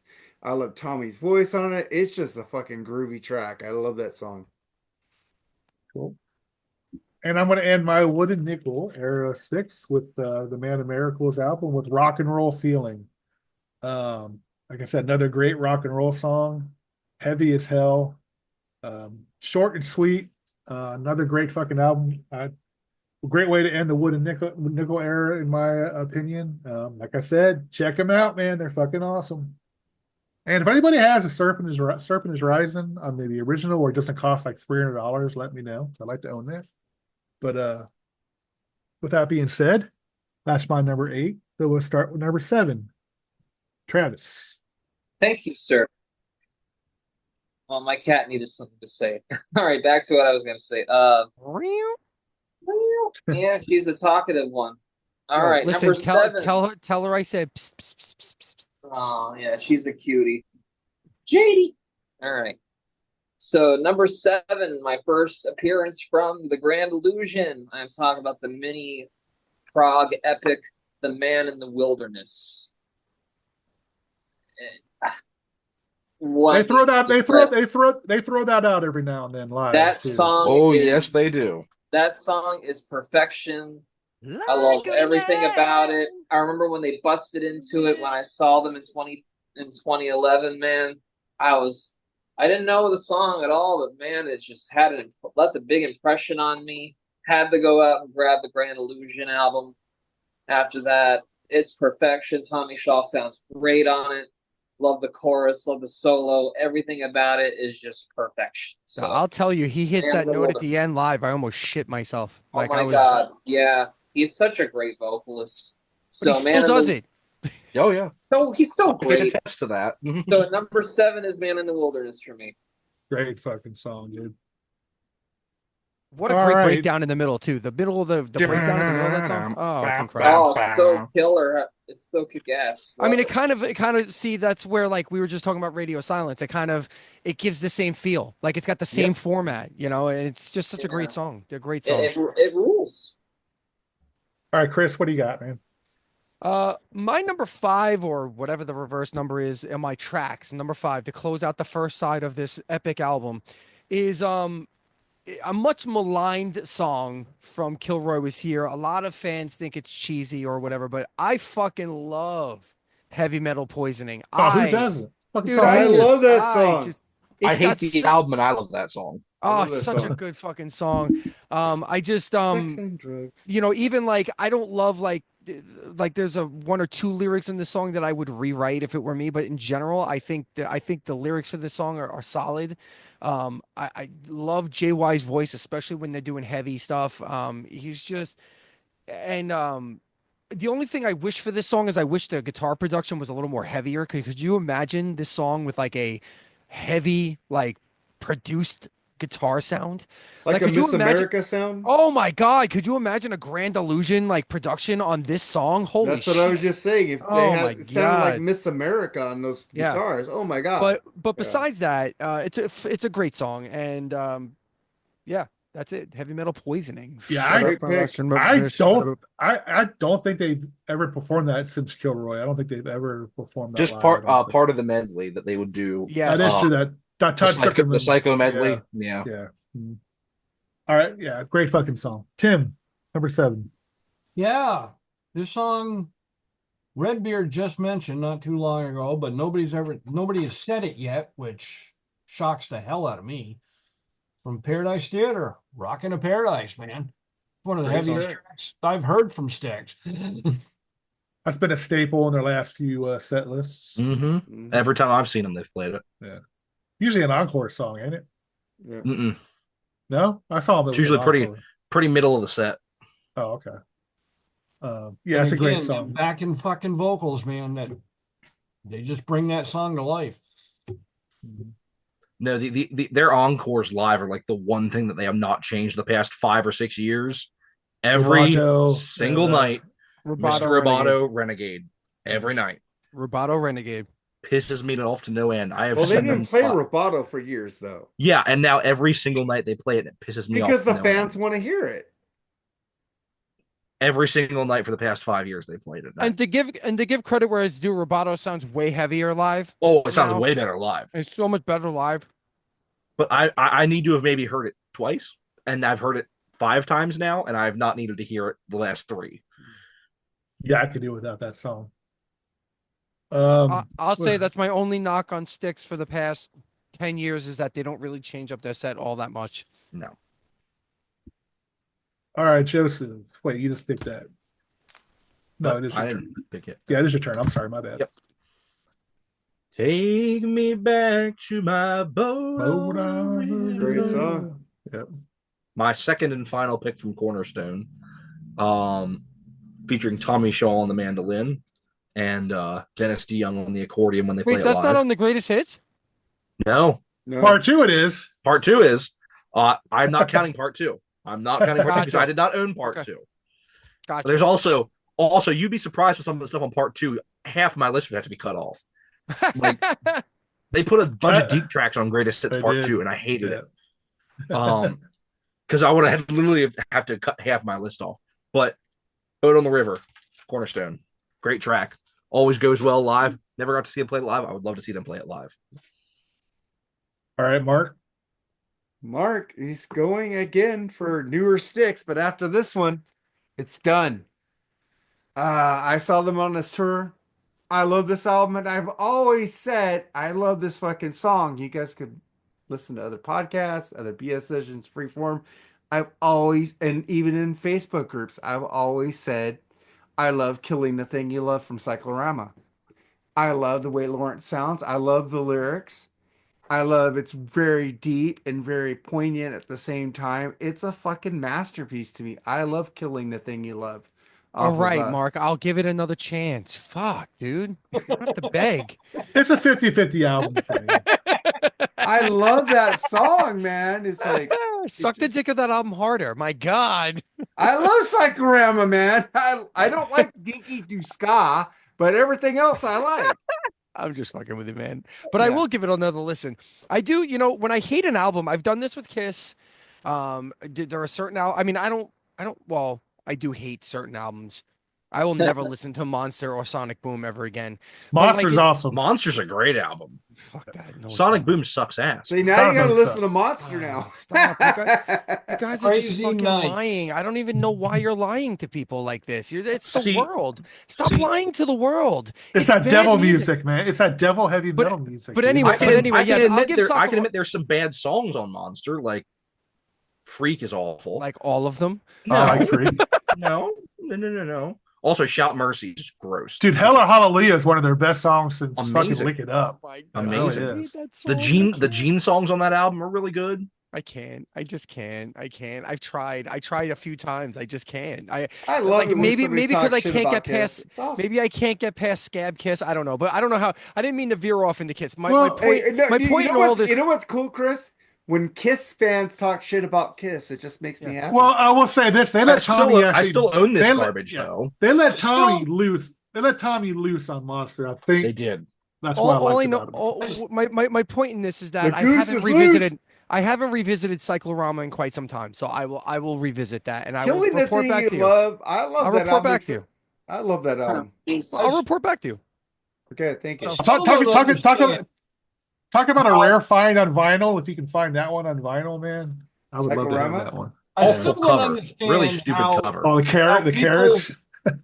how people say that Scab Kiss with Tommy and Eric Singer, but yet though when they brought on Vinnie Vincent, it was perfectly fine. Well, because Different they put in makeup. Ace and Peter's makeup. Different makeup. I was gonna say, do we? Oh, I don't know if we want to get into the conversation, but that's No, exactly no, let's why. move on. Where are we at, Yeah. Jerry?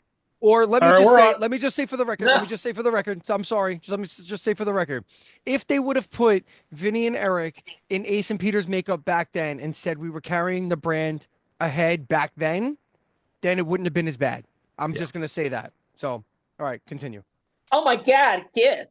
I don't understand the big deal about makeup. It's the music that counts. I not- don't What understand. made I it? don't What made it understand work? the No, big no, no, thing no. about Kiss. What made but it? What we're made here. it?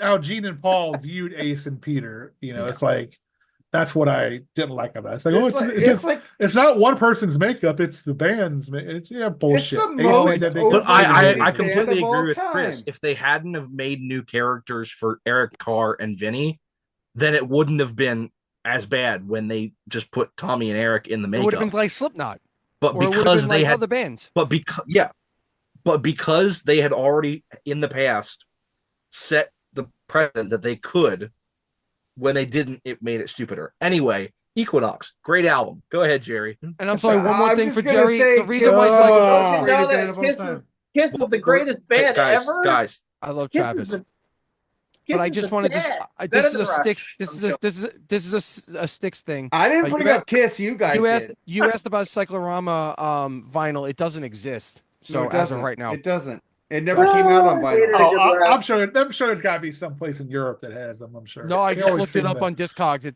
doesn't exist. No, it they, came they out don't they don't they don't talk 2000s. about they don't count bootlegs on Discogs.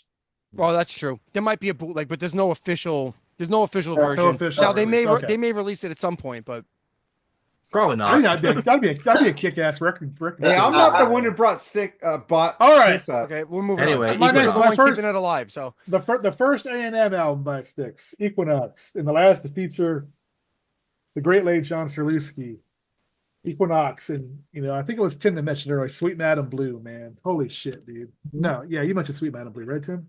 Yeah. What that a was fucking my tune, first dude, track. man. I love the airiness of it, Dennis's voice. That's how it fucking starts out really mellow, and then starts cranking. Dun, dun, dun, dun, dun, dun, dun, dun, dun, dun. Just fucking. before Rush, that was my first true progressive song that I fell in love with. That song.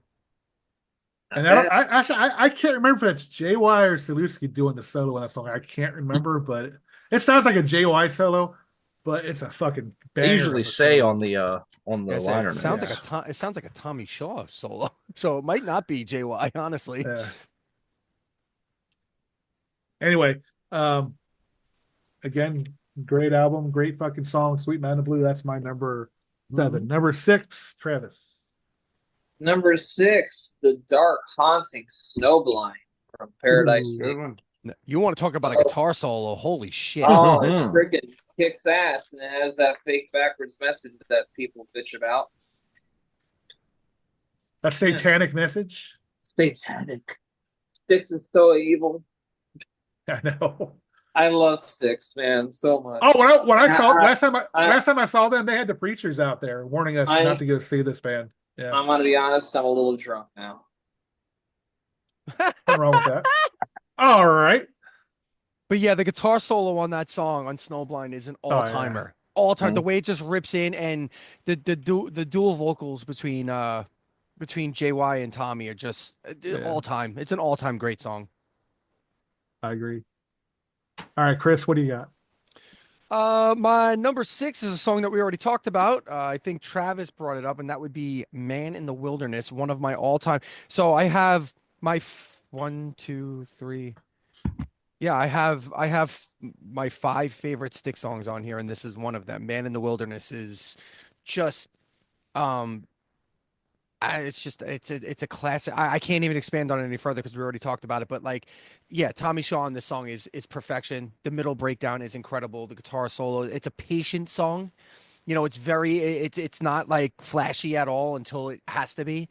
It is the gem of this album of Grand Illusion. It is the one song that either gets overlooked or gets praised to death. It's one or the other. You either know this song and you're like that fucking song, or I think it's a true Styx fan song. I think that's what it is. It's a true Styx fan song. You know, your average person does not know this song. So all-time great, Man in the Wilderness. Sometimes it makes no sense at all. I'll be right back, guys. I'm gonna get a soda. All right. Soda me up. So Tim, what do you got? Number 6. All right, my number 6 is from Styx 2. I think you brought it up, Jerry, earlier. Lady, when you're with me, I'm smiling. Love that track. Yeah. I mean, that's like I said, Dennis, he's proud of that one. And he should be. It was a great fucking song. I get it. But yeah, I hear you. Joe. All right. Deep track from the Equinox album. Song that opens up side 2, Midnight Ride. Great song. Amazing track. Heavy, fast, hard rocker. Great vocals on this one. Just a really, really great song, Midnight Ride. There's a great live version if you're ever online looking for a concert to watch. There's 1975 Winterland Styx. Yeah, it's in black and white, and it's such it. a fucking great set list, and Midnight Ride's on there, and it's really, really good. It's just really, really well performed. Yeah. All right, Mark, what do you got?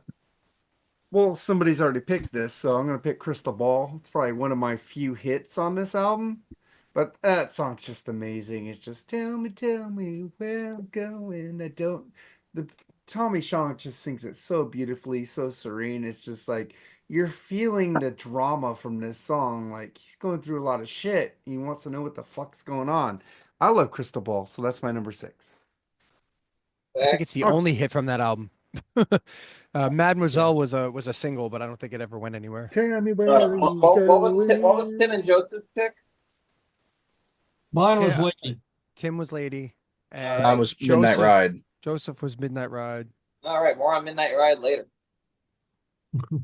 And I was Man in the Wilderness. I love that song. I know, that's why we didn't talk about it all that much, because you already loved it. Hopefully this soda will sober me up. My number 6 off. Why bother? Crystal Ball. First album featuring Tommy. Rock and Roll Shoes. What a fucking great tune that is, man. My favorite song off the album, dude. And just fucking what a great way to open side 2, man. They should open up the record with an album with that song, in my opinion. Oh, Put Me On is perfect. It is, but come on, man. Shoes is like the way it starts out. It's a perfect fucking opener. But it works just fine in side 2 because side 2 probably is the weaker of the two sides, in my opinion. But fucking great album. Welcome to the band, Tommy Shaw, and a lot more Tommy later on my list. So that's number 6. Number 5, Travis. All right, number 5 from the Grand Illusion, the regal, majestic title track. What a great opener to the album.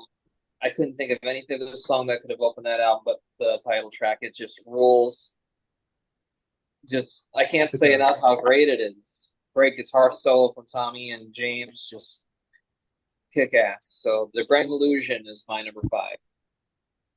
Cool. All right, Chris.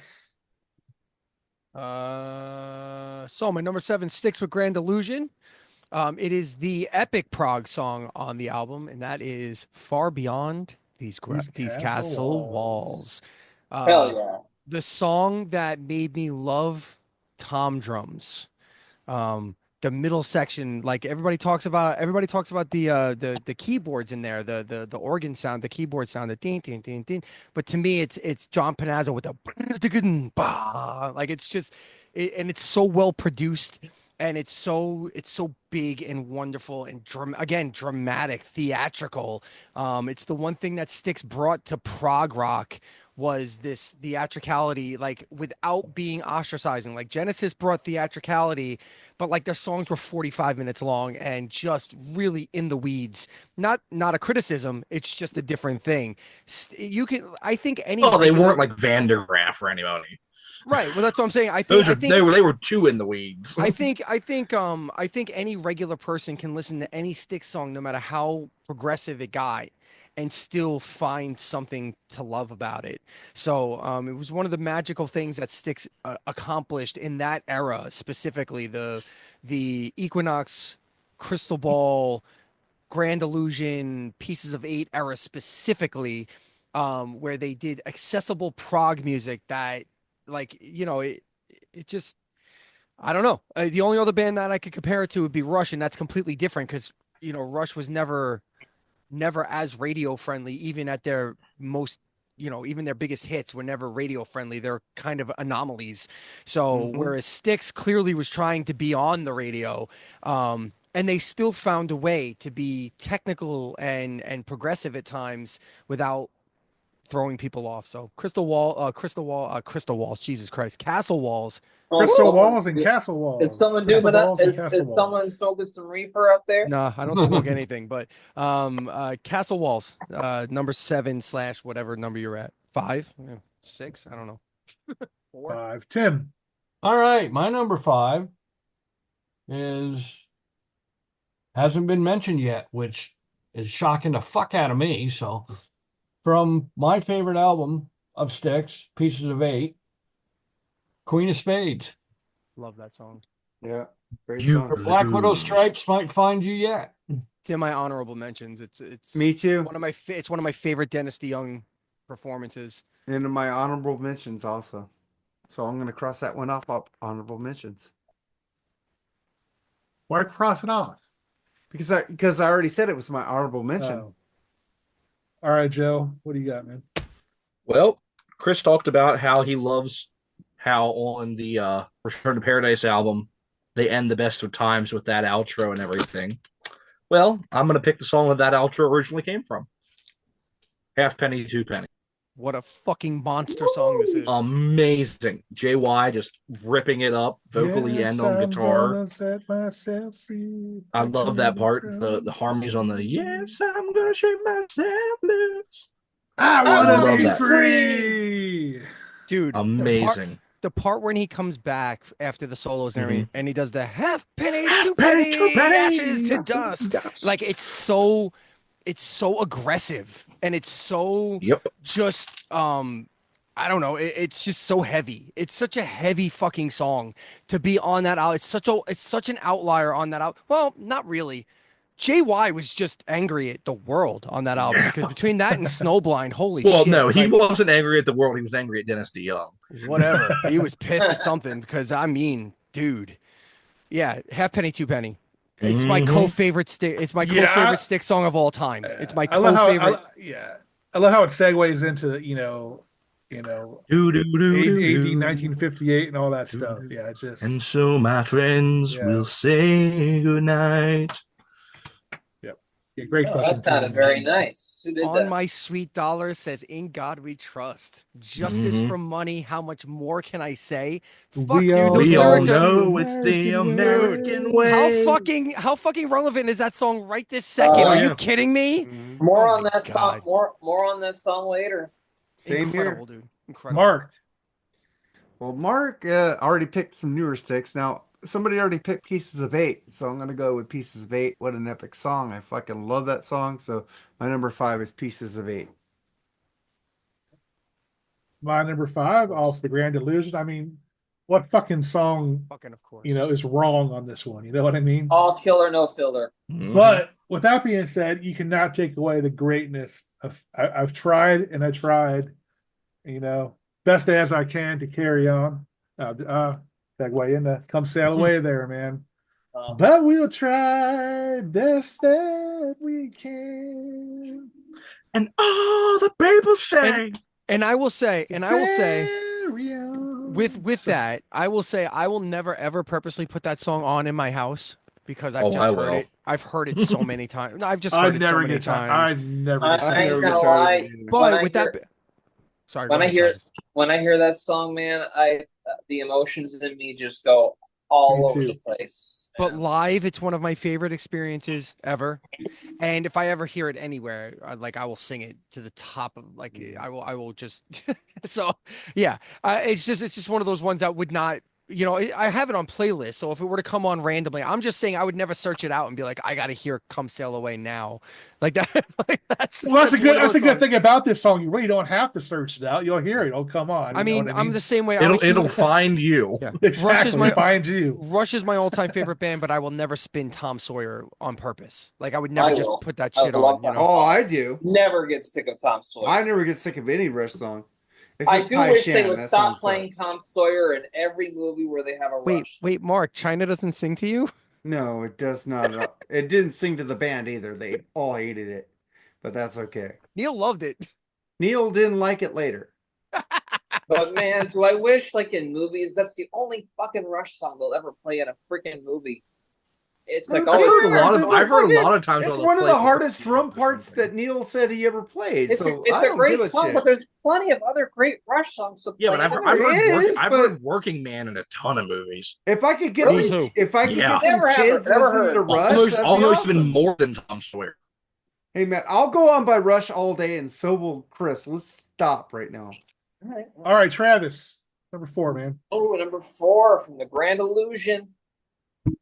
One of my very favorite tracks on the album. Glad I could see it live. Miss America. Just heavy as hell. Just James. I do wish live they would include how it starts on the album. I love how it starts. They did it like that. They did it like that on tour. Yeah. Oh my God! It's just James J.Y. Young with that piss and vinegar in his voice, man. It's so badass. One of the best guitar solos. And again, lyrically, one of the most. I'm sorry, it's one of the best songs lyrically. I mean, you got lyrics like, it's true. It's true. Come take a look. The cover, sometimes it makes the book, and the judges, will they ever ask to read between the lines? You're paid. In your days in the human zoo, they all stop to look at you next year. Look at you. Yeah, it's crazy. It's crazy. This roller coaster ride you're on. For the record, the harmonies, are amazing too. Never mind. Go ahead, Travis.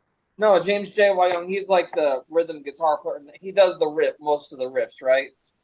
He does the lead in it. He does that. He does a lot of man, the riffing in that song is just unstoppable. Yeah, they trade off a lot, but that's all JY. Yeah. Great riffs, man. Great riffs. And just for the record, selfless promotion here. I have a full-on video for Grand Illusion on Redbeard Videos about. I'll check it out about the Breakout album. So yeah, there you go. Yeah. All right, Chris, what do you got, man? My other it's funny that we came off of Halfpenny Two Penny, and my other co-favorite Styx song of all time is Pieces of Eight. There's only been probably a handful of times, 4 or 5 times, where I've actually wept during a concert, and it was when I got a chance to see them play this a few years back. And I wish it was Dennis DeYoung who sang it. I do like the way Lawrence Gowan did it, so this is not a knock on him.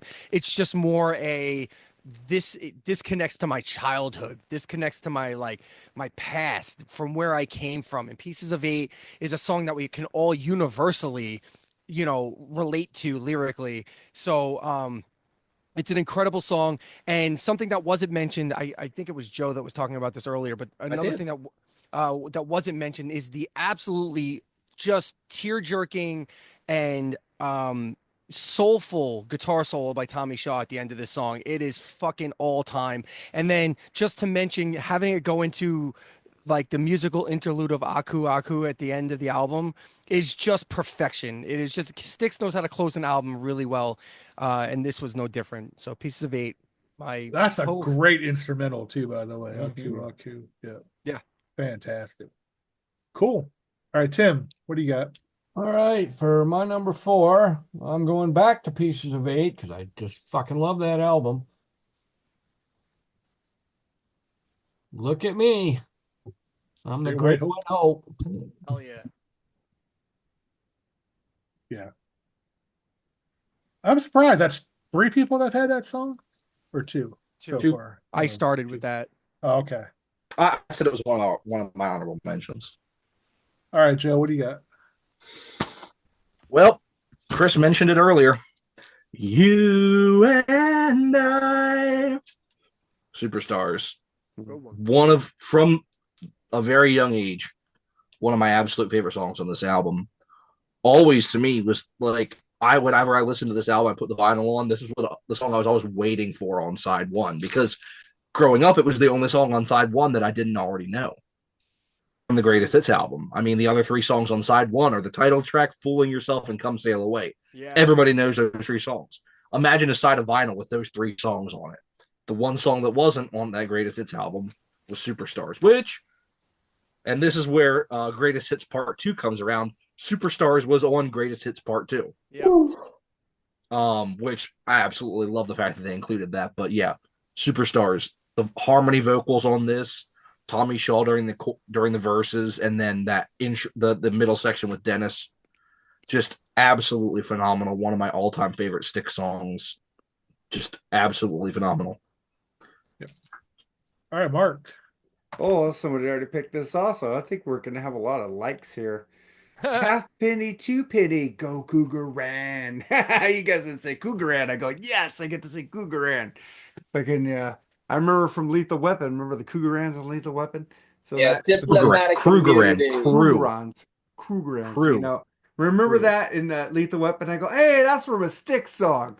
I was like, well, it's not from a Styx song. It's an actual. It's a The currency. South I know it's a African. money from it's- South Africa. It's a form of but currency. the thing is, I first heard about that money in the Styx song, and when I saw it in Lethal Weapon, I go, ah, that's fucking cool. I know that currency. That's my favorite Lethal Weapon movie.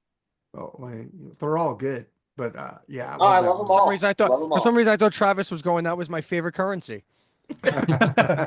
He's, The my Krugerrand is like, this will put all my kids through college. Diplomatic immunity. Okay, go ahead. Diplomatic immunity. It's just been revoked. It's just been revoked. The best part of that entire movie was, but you're black. You But are. you're black, He yeah. is.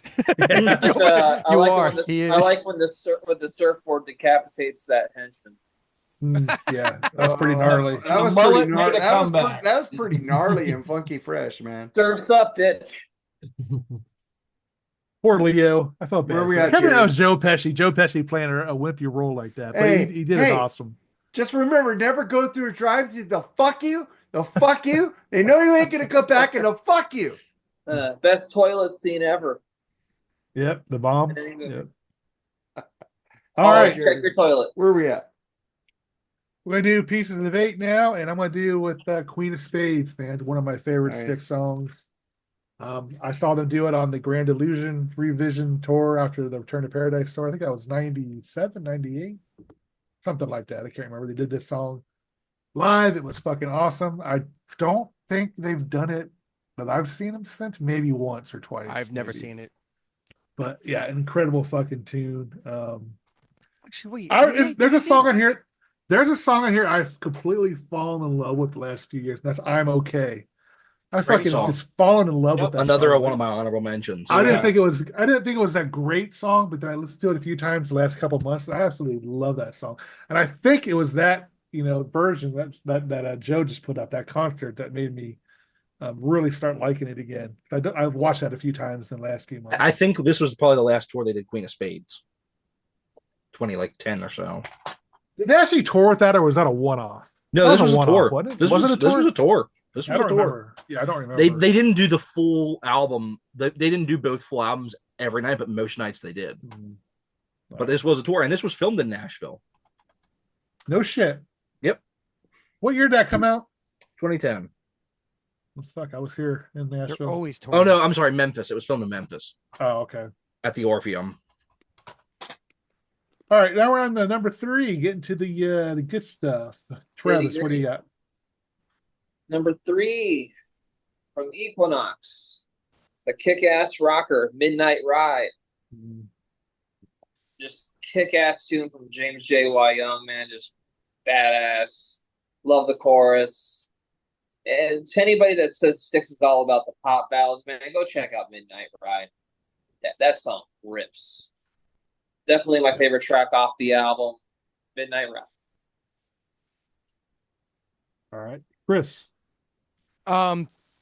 This is pretty easy. It's my number 9, number 3, My other co-favorite Styx song of all time, Halfpenny, Two Penny, which we already expanded upon a great deal. So I don't even need to talk about it anymore because we already talked about it. Tim. All right, my number 3 is the song that I mentioned way earlier that we used to run out to the football field on from Pieces of Eight. Oh, mama, I'm in fear for my It's life. also the Steelers' unofficial theme song. That's why I said you're a Steeler fan. So I saw this coming at some point. So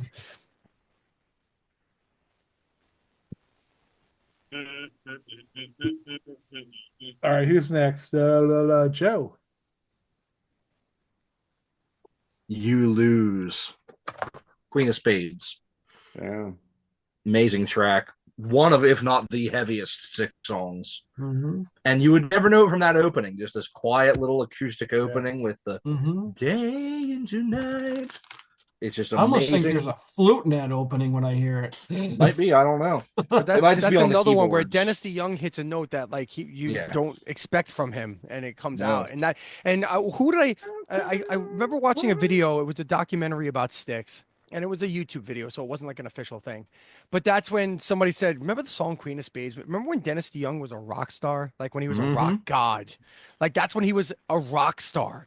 He wasn't this theatrical guy. He wasn't.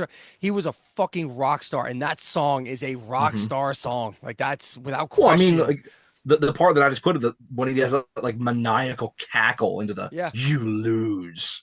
That's a total rock star move right there. But I mean, he hits that. He has that fucking. She's that, like all the way up there, and I'm like, oh my god, like fucking. He never does that. He doesn't do that ever. That's like the only time he does that. Time shit. is free. Oh, no. Crazy shit. Luck is a lady whose smile is as cold as a stone. Truer words have never been spoken or sang. All right, Joe. I just did mine.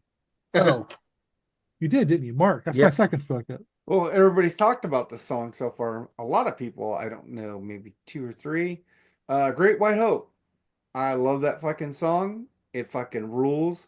What else can I say about it that nobody else has said about it? It's just tells a story about a boxer, man. It's like, and the harmonies up against the ropes. Look at me, and that snarl by JY, and then you got Dennis and Tommy just singing those killer background vocals behind him.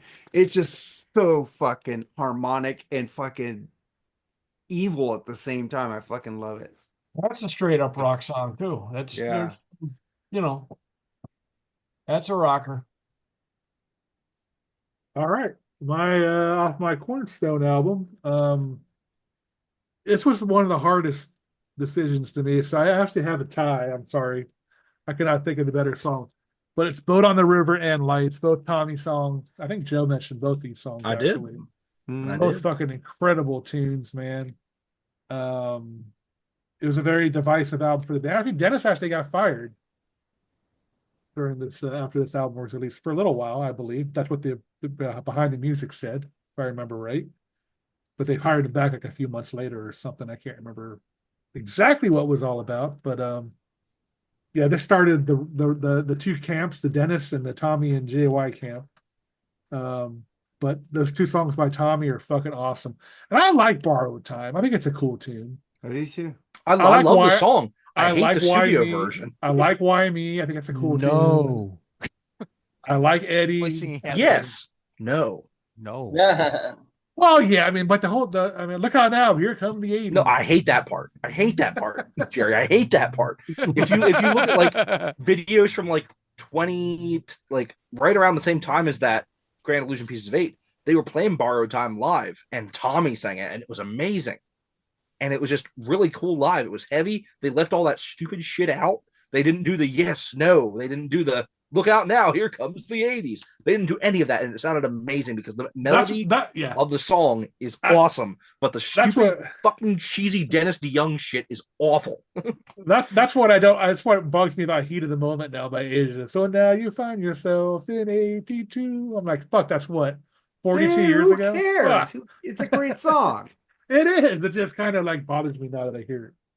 But Well, Yeah, there's a rule. Never put dates in your songs. I think somebody said that. Never date your songs by putting something in the song that yeah, you know literally will is be dated. dated You're like right, yeah. years. Never put years in the songs. Well, shit, All right. Van Halen and Billy Squier fucking named their albums after years. Yeah, but they didn't have years in the songs. Well, No, but Billy Squier name did the have album. Billy Squier did have a song called Another 1984 though.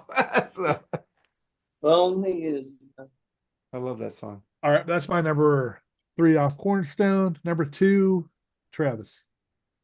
number 2 is the song that got me into Styx. Come Sail Away. Yeah. It's a prog masterpiece. Never get sick of it. Love every moment of it. Love the twist where he's talking about UFOs. Just killer. Love that song to death. What else needs to be said about it? It's great. It's perfect. One of the best classic rock songs of all time. I agree. Chris. My number 10/2 is the only John Staruski song to make an appearance on my list here. And it is the title track to The Serpent is Rising. This song just it lives in my head forever and ever. It's just such a great song. I picked it up later in my Styx like fandom. I didn't explore the wooden nickel stuff until I was like a teenager. But yeah, ever since I heard this album, that song is just it's very heavy. It's got the typical, it's got like not typical, but it's got the signature Styx harmonies. And yeah, it's all the prog like early 70s majesty you could think of. So Serpent is Rising, number 2 or 10 or whatever. Tim. Oh, and by the way, I went off script here because there are no Styx albums with more than 9 songs that aren't like closers or fillers or something other than like Cyclorama and some of the newer shit that I can't stand. so I went off script. All right. Tim. All right, my number 2 track is the first song that I ever heard from Styx that I fell in love with, and I'm in love with it to this day. From Equinox, Lorelei. That's a good one. Lorelei. I love the beginning keyboard stuff. You know, when I think of Lorelei, I love the flow of the song. The vocals on it are fucking amazing. It's just a great track. I mean, just a great track. JY takes over leads on that now. Yeah. All right. Joe. The last couple times I've seen them play it, it was Lawrence that sang Lorelei. Really? Oh, I saw him with JY singing. Yeah, JY. Yeah, used me to too. sing I've it. never seen JY sing. I think I may saw him sing a verse maybe or like a line or they traded off lines or something. I feel like something like that happened. Yeah, JY really does not do much anymore live. That's true. Even the past couple times I've seen him do Light Up, it was Lawrence, and I've seen JY do that one. Yeah, I've never. Even the last time I saw them, they didn't play Miss America like at all. Well, they did do that last couple Yeah, times. they didn't. When I saw them last time at M3, was that at M3 they didn't play? Well, no, they played it at M3. No. It was at something else. There was the time before that I saw them. Yeah. They didn't do Miss America. Well, they did do Crash of the Crown where he has kind of a verse in there. But the time that I saw them before M3 was the show that he wasn't at. It was right when his wife died in 22. Fall of 22, they were when they were doing the tour with REO Speedwagon. And he wasn't there, so of course they didn't do Miss America. And I'm pretty sure that Will Evankovich sang his verse in Crash of the Crown when I saw them that time. But yeah, no, the past couple times, the only thing that JY has sang when I've seen them live the past couple times is Miss America and like the half verse in Crash of the Crown. Yeah. Yeah, last 3 times I've seen him, JY sing Lorelei and Light Up. Both. The last 2 times because when we at M3, Gowan sang Lorelei. Yes. And when I saw him a couple months ago, he sang Lorelei. I've never seen James Young sing Lorelei. Both times I've seen them do Lorelei, it was Gowan. The first time I saw them do Light Up back in 2018, it was JY. but the past couple times it was Gowan. Yeah, he's basically just going through the motions now. Pretty Jamie much. Daniels. Pretty much. Well, he's All old right. as shit. So It's a Yeah. shame. have at it. It's a shame. Mark, You skipped me. Joe. Joesph. That's who I was getting to. Sorry, go ahead. Mirror, mirror on the wall. The face you Amazing. show me scares me so. Snowblind. What Great a one. It's just like song. that's fucking cool ass fucking I cover, know. the little fucking They- newspaper thing in there. They always had, and I love that on the front it's the grand opening. On the back it's temporarily closed, and then with the they always did such an amazing job with packaging albums. We did do a review on an album on Freeform, so check that out. Yes, Also. and it's a great one. There it is, the etching. Yep. I like how they got like the circle part black, you know, the middle part all dark. Mhm. It's like so cool. Yeah. Yeah, I just as a kid, man, when I first saw that on the album, I was just so fucking cool when I saw that album. It was just I looked at it for like hours I literally. gotta alphabetize my vinyl so I can pull shit out again. Damn, I'm lazy. I gotta put all this shit back. None of mine is alphabetized. I just know where it's at. Well, I moved, dude. I just threw shit in slots, so I don't know where things are. I have my stuff in the band, but I don't have them like in chronological order. I had to put these. Well, I know I had alphabetical alphabetic order at the other house where I could go psh, psh, psh, and pull shit out. Now I don't know where things are at now. This one. All right, Mark, what do you got, man? Well, everybody's picked this one so far. I think it's a fabulous song, and Dr. Fuck did a good video on this one called "Man in the Wilderness." So if you go on YouTube, he made a video because he loves this song also, and he wanted to see a video for it. So "Man in the Wilderness," great fucking dramatic fucking storytelling, great harmonies, just great. It's like, don't we all feel like a man in the wilderness sometimes? Just a lonely soldier. It's a great of the fucking song. world. Lyrics are fucking deep. I love the song. Yeah. One of my favorites of all time by them. Yep. All right, mine. Paradise Theater pick is we mentioned a lot of people mentioned already is Snowblind. Man, what a fucking tune that is, dude. Harmless and innocent, you devil, Devil in white. You make my will without a fight. That's a fucking great tune. And you mentioned how great Tommy and JY trade off vocals on that song. Absolute fucking classic song. Just dude. needs to That- be mentioned again. That fucking solo, man. just a badass fucking tune, man. I'm telling you, you know, awesome. Yes, Snowblind, my number 2 off Paradise Theater. All right, where's Andy when we need him? Number 1. We're Travis. rubbing our hands. Oh, you guys can see it. It's a video. Well, I'm very happy that some of you guys have mentioned this song on your list, but this is my favorite Styx song ever since I first heard it. Half penny, 2 penny, go ride. Oh He my was god. exceedingly rich for such a young Just man. a phenomenal rocker. It's my favorite Styx song. It's one of my favorite rock songs of all time. It doesn't let up. It's amazing. Blistering guitar solo from Tommy Shaw, and that ending with the keyboards and the saxophone. Oh, that's like chef's kiss, man. It kind of reminds me of the end of Bruce Springsteen's Thunder Road. It's just a phenomenal song. Love Half Penny, 2 Penny. My favorite Styx song of all time. All right. And Lethal Weapon 2 rules. Yes, It it does. So does 3 and 4 and 1. Oh, Okay. I love them all. Oh, I love them all. And 5's coming out. 5's coming, man. I'm looking forward to it. Chris. So sticking with the Paradisio Theatre, this song has been largely overlooked by just about everybody, including everybody on this list.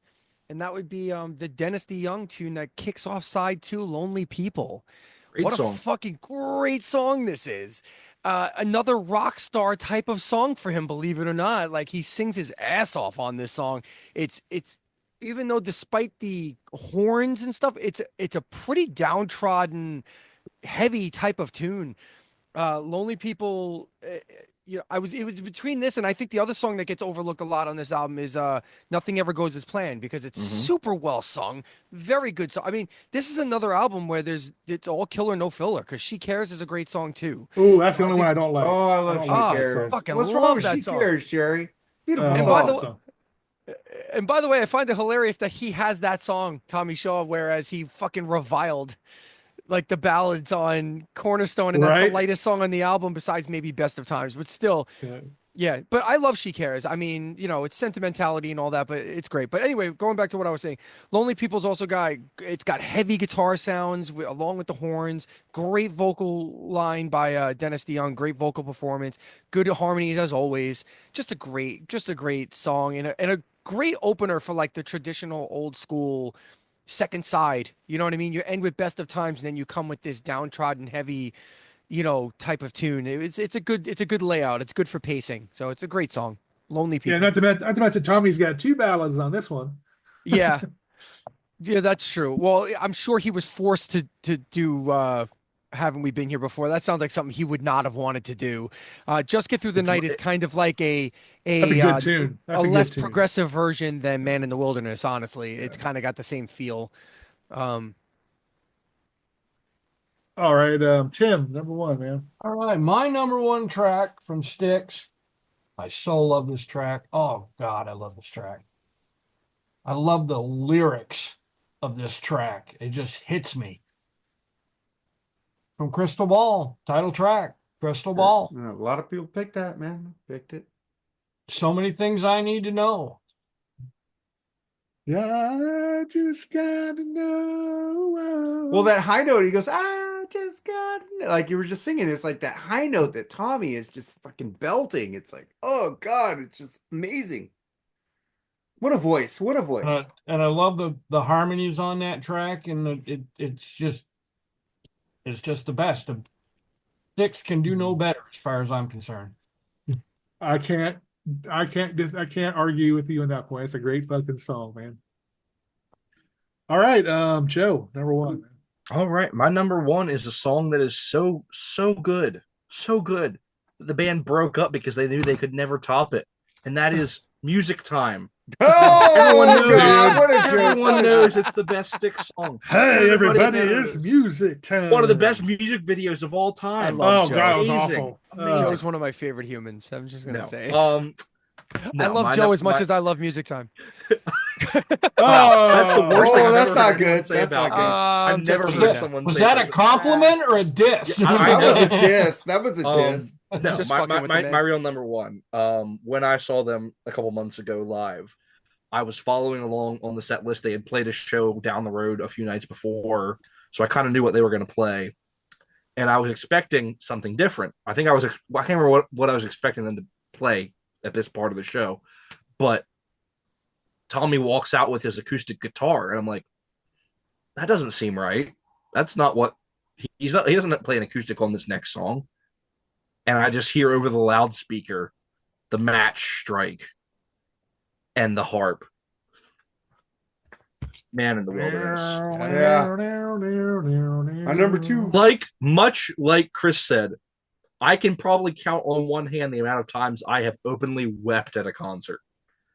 I openly wept when they started playing Man in the Wilderness because it was a song I never thought I'd ever see live. Yeah, you texted me about that. I probably looked a little insane at the time because I'm sitting up here in the balcony of this little theater just like weeping to a Styx song. And nothing wrong with that, So brother. I have Nothing a- wrong I- with I- that. I did that all the way through Return to Paradise tour. I think I cried. I would have through done that concert. too, to be fair, honestly. Yeah, I mean, if I ever get to see them with Dennis DeYoung, that might be a tough moment for me too. But like, I have a similar story with Man in the Wilderness. So one of the first times I saw them was back in I want to say 2009.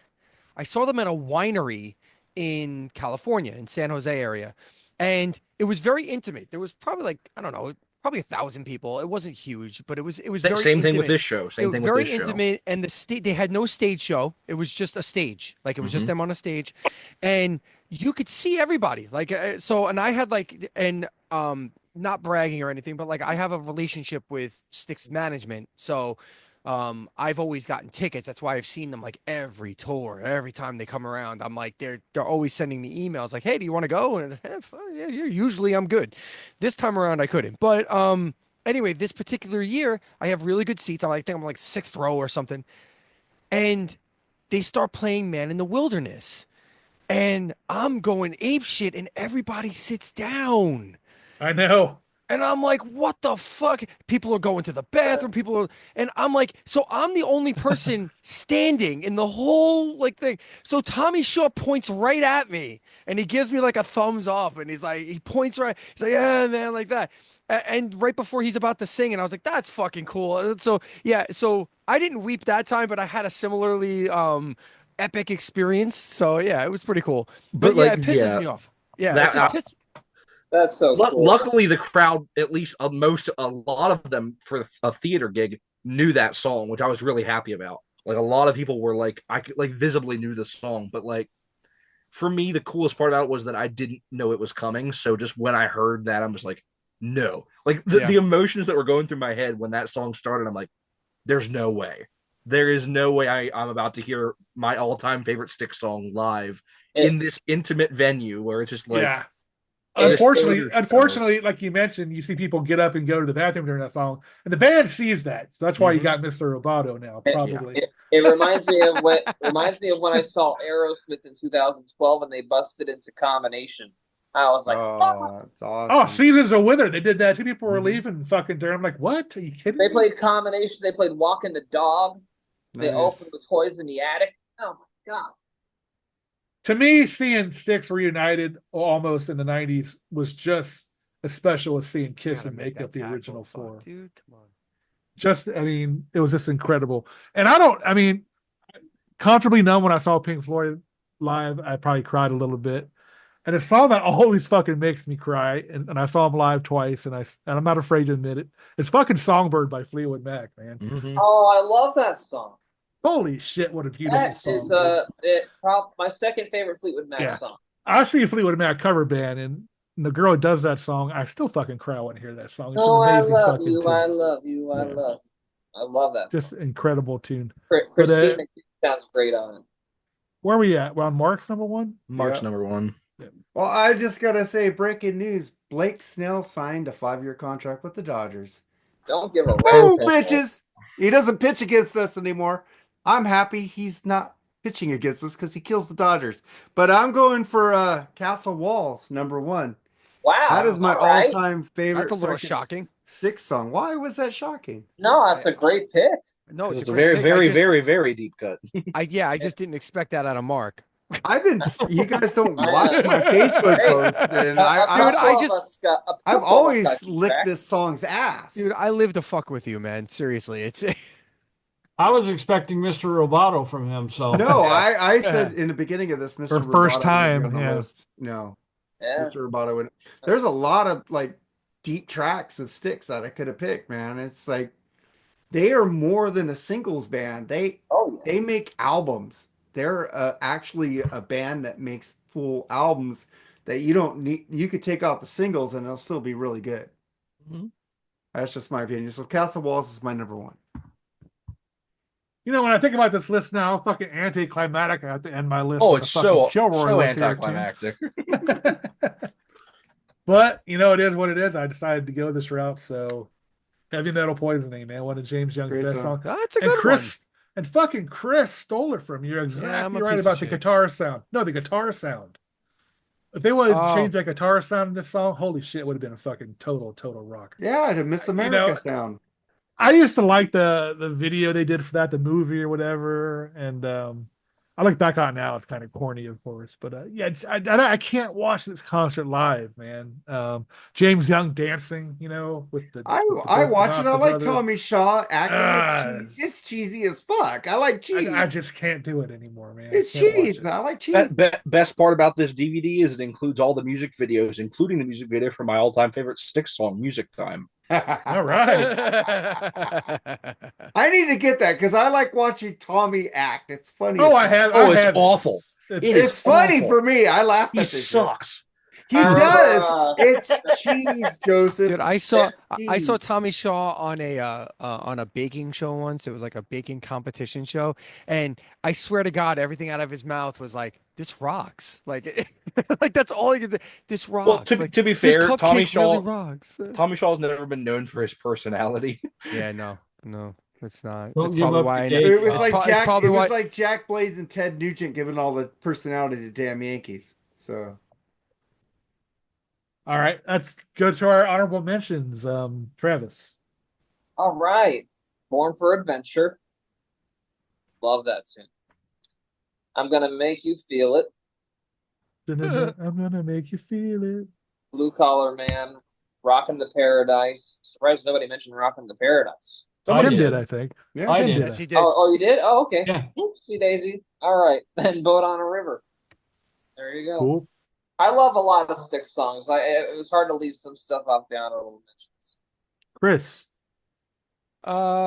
Sweet Mountain Blue, Snowblind, Queen of Spades, Lights, and Just Get Through the Night is the only one. Get Through This Night is the only one that wasn't mentioned before. So, I just want to also throw in there. I don't know why I left it off, but I really enjoy. I really like Cold War a lot too. Cold War is a song I really like a lot. I like Tommy Shaw's like performance on that. Yeah. All right. Tim. I don't have any. I just did 11. All right.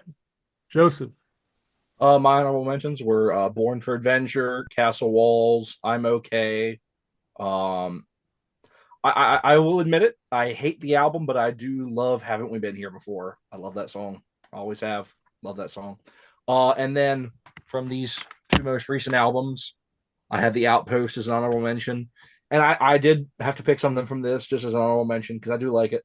I picked the title track. I really like the title track. Also, one that I could have picked. The studio version didn't grab me as much as it did when I saw it live. Was Our Wonderful Lives. I saw them play Our Wonderful Lives this couple months ago. Tommy Shaw had the banjo with him and everything, and I thought it really, really sounded good live. So that was a kind of an honorable mention, but yeah. So those are my honorable mentions. All right, Mark. I got Do Things My Way from Cyclorama. I like the one Queen of Spades, The Grand Illusion, Rockin' the Paradise, and Lonely People. Cool. All right, I'm going to continue with the chronological order. Edge of the Century. I'm going to pick Love Is a Ritual. I love that song. It's poppy. Glenn Burtnick with the vocals. I like thought that his was a cool solo album, tune. Heroes and Zeros. That was pretty good. I like that song, Love Is the Ritual. Good song. Yeah. It's a good one. And on Brave New World, I'm going to pick Heavy Water. What a great fucking tune Oh, that's a that good is, one man. too. James Young. Yep. Cyclorama, I'm going to put Waiting for Our Time. I think that's a Oh, great great fucking one, too. song. I think it's a cover album, Big Bang Theory, but I really love their version. I Can't Find My Way Home. It's a good one. That and the fucking the fucking Beatles song. I can't think of the name right now. I'm the Walrus. I Am the I Am the Walrus. Walrus. Thank you. I thought that was pretty cool too. And then the Mission. Mark mentioned 100 Million Miles from Home. Great fucking song. Yeah. I think I can mention just about every Styx song. So that's the way. I thought that would be the easier way for me to do this list is just do the chronological order. I ain't picking anything off the fucking Crash of the Crown shit. So I'm skipping that one. Hopefully their next album will be better. I'm counting on it. I hope it is. But okay, that's it, man. That's our top 11 Styx songs. A lot of cool choices, a lot of surprises, and thank you guys, man, for being on, man. Yeah. Tim, what do you got happening in your life, man? I got absolutely nothing happening, and I'm not on any other podcasts, so this is it. Well, you're on Freeform a lot. I've got no place else to go. I got nowhere else to go. All right, I Justin, would. man. What do you got going on, man?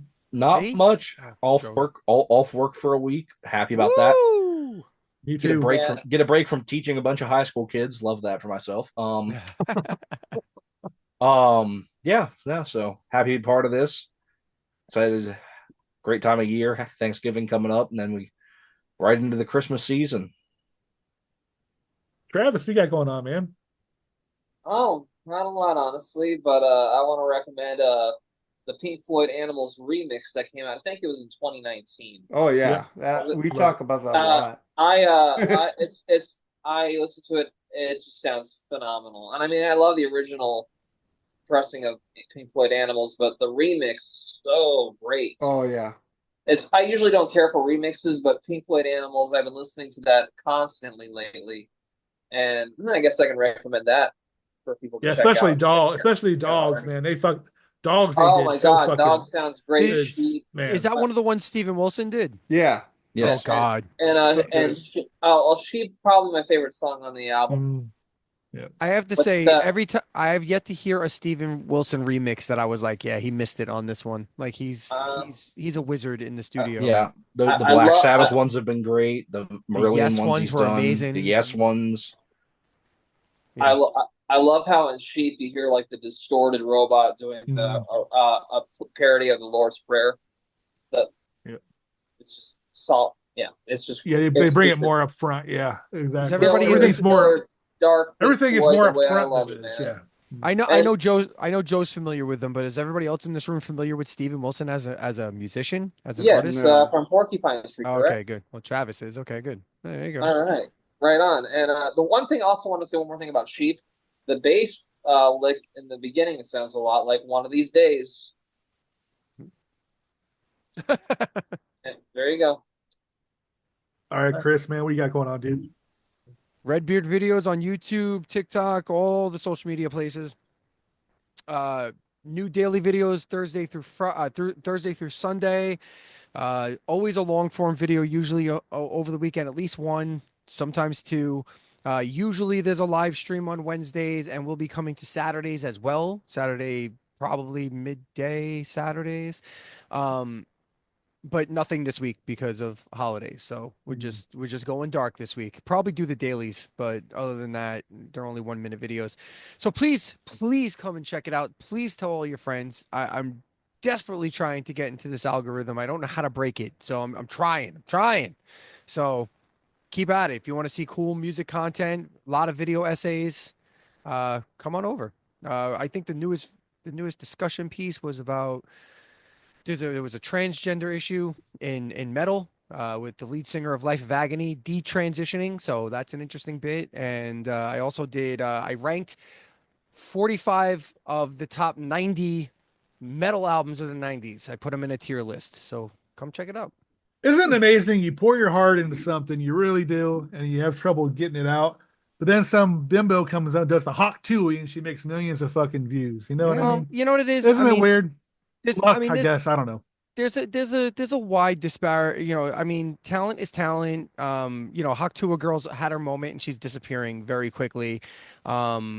There's a lot of people out there that do a lot of things. You just got to do it for the love of the game. I'm in a lot of chat groups where people are trying to make it as YouTubers, and they all get discouraged. And I just keep saying the same thing. And it's why I think it's why this show is great, because like Mark doesn't give a shit. You don't give a shit. You guys just do this because you want to do it, right? Because it's fun to talk to your friends and have conversations. And if it gets picked up, it gets picked up, and people will see that. So that's what I'm hoping for. I have over 100 long form videos on my channel.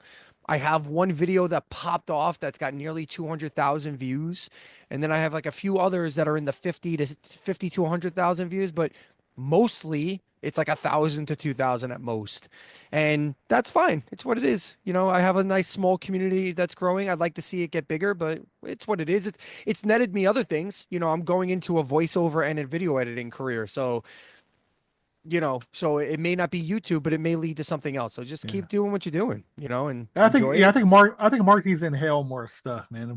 That seemed to be a really good a view when Mark was sniffing the whiskey. Mark hasn't snorted whiskey in a while. You got to get back on that, Mark. I need. I hate maybe to I'll say do it. vodka next. No, do not. No. Well, vodka. Well, I already did whiskey Jägermeister and that cinnamon whiskey. How about some Carolina Reaper, man? Can you inhale some of that?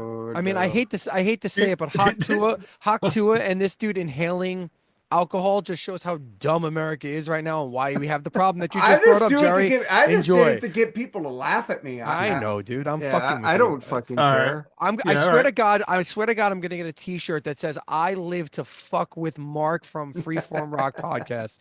I'm used to. Hey, I'm used to it. You're I'll not buy the only one. one. You're not the Mark, only one. Mark welcomes it, man. He really does. He's like, go ahead. Mark is honestly one of the greatest sports I've ever seen as far as this stuff goes. goes, honestly. And he's had to, man, with the shit that he's put up with, man. I'm telling you, man. Fuck that guy. Yeah, But thank you. anyway, but the thing I'll say about Mark is he puts up with it, but he also knows where to draw the line, and I give him credit for that. Yeah, I try.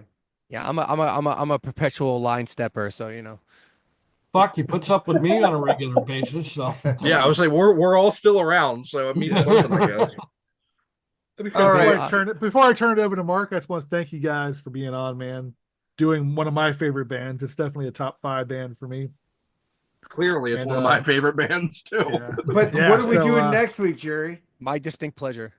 I have no idea. Oh yeah, I did. We're doing our favorite top 11 movie villains, man. Yeah. We seem to do really good with movie stuff, so we're gonna continue on that. We got a few of them coming out. We got what else movie wise we got coming out?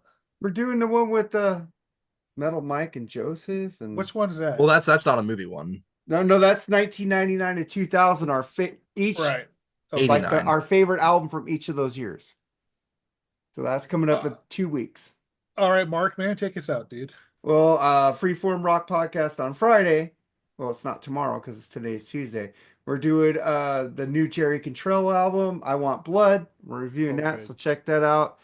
And just like, share, and subscribe, and tell a friend, man. We don't do this to make money, like Chris was saying. We just do this to bullshit, drink some booze, and hang with our buddies, man. And I want to thank you guys all for being on here. Thank you guys for drinking with me, except Jerry, why were you drinking tonight? You got 5 days off, bitch.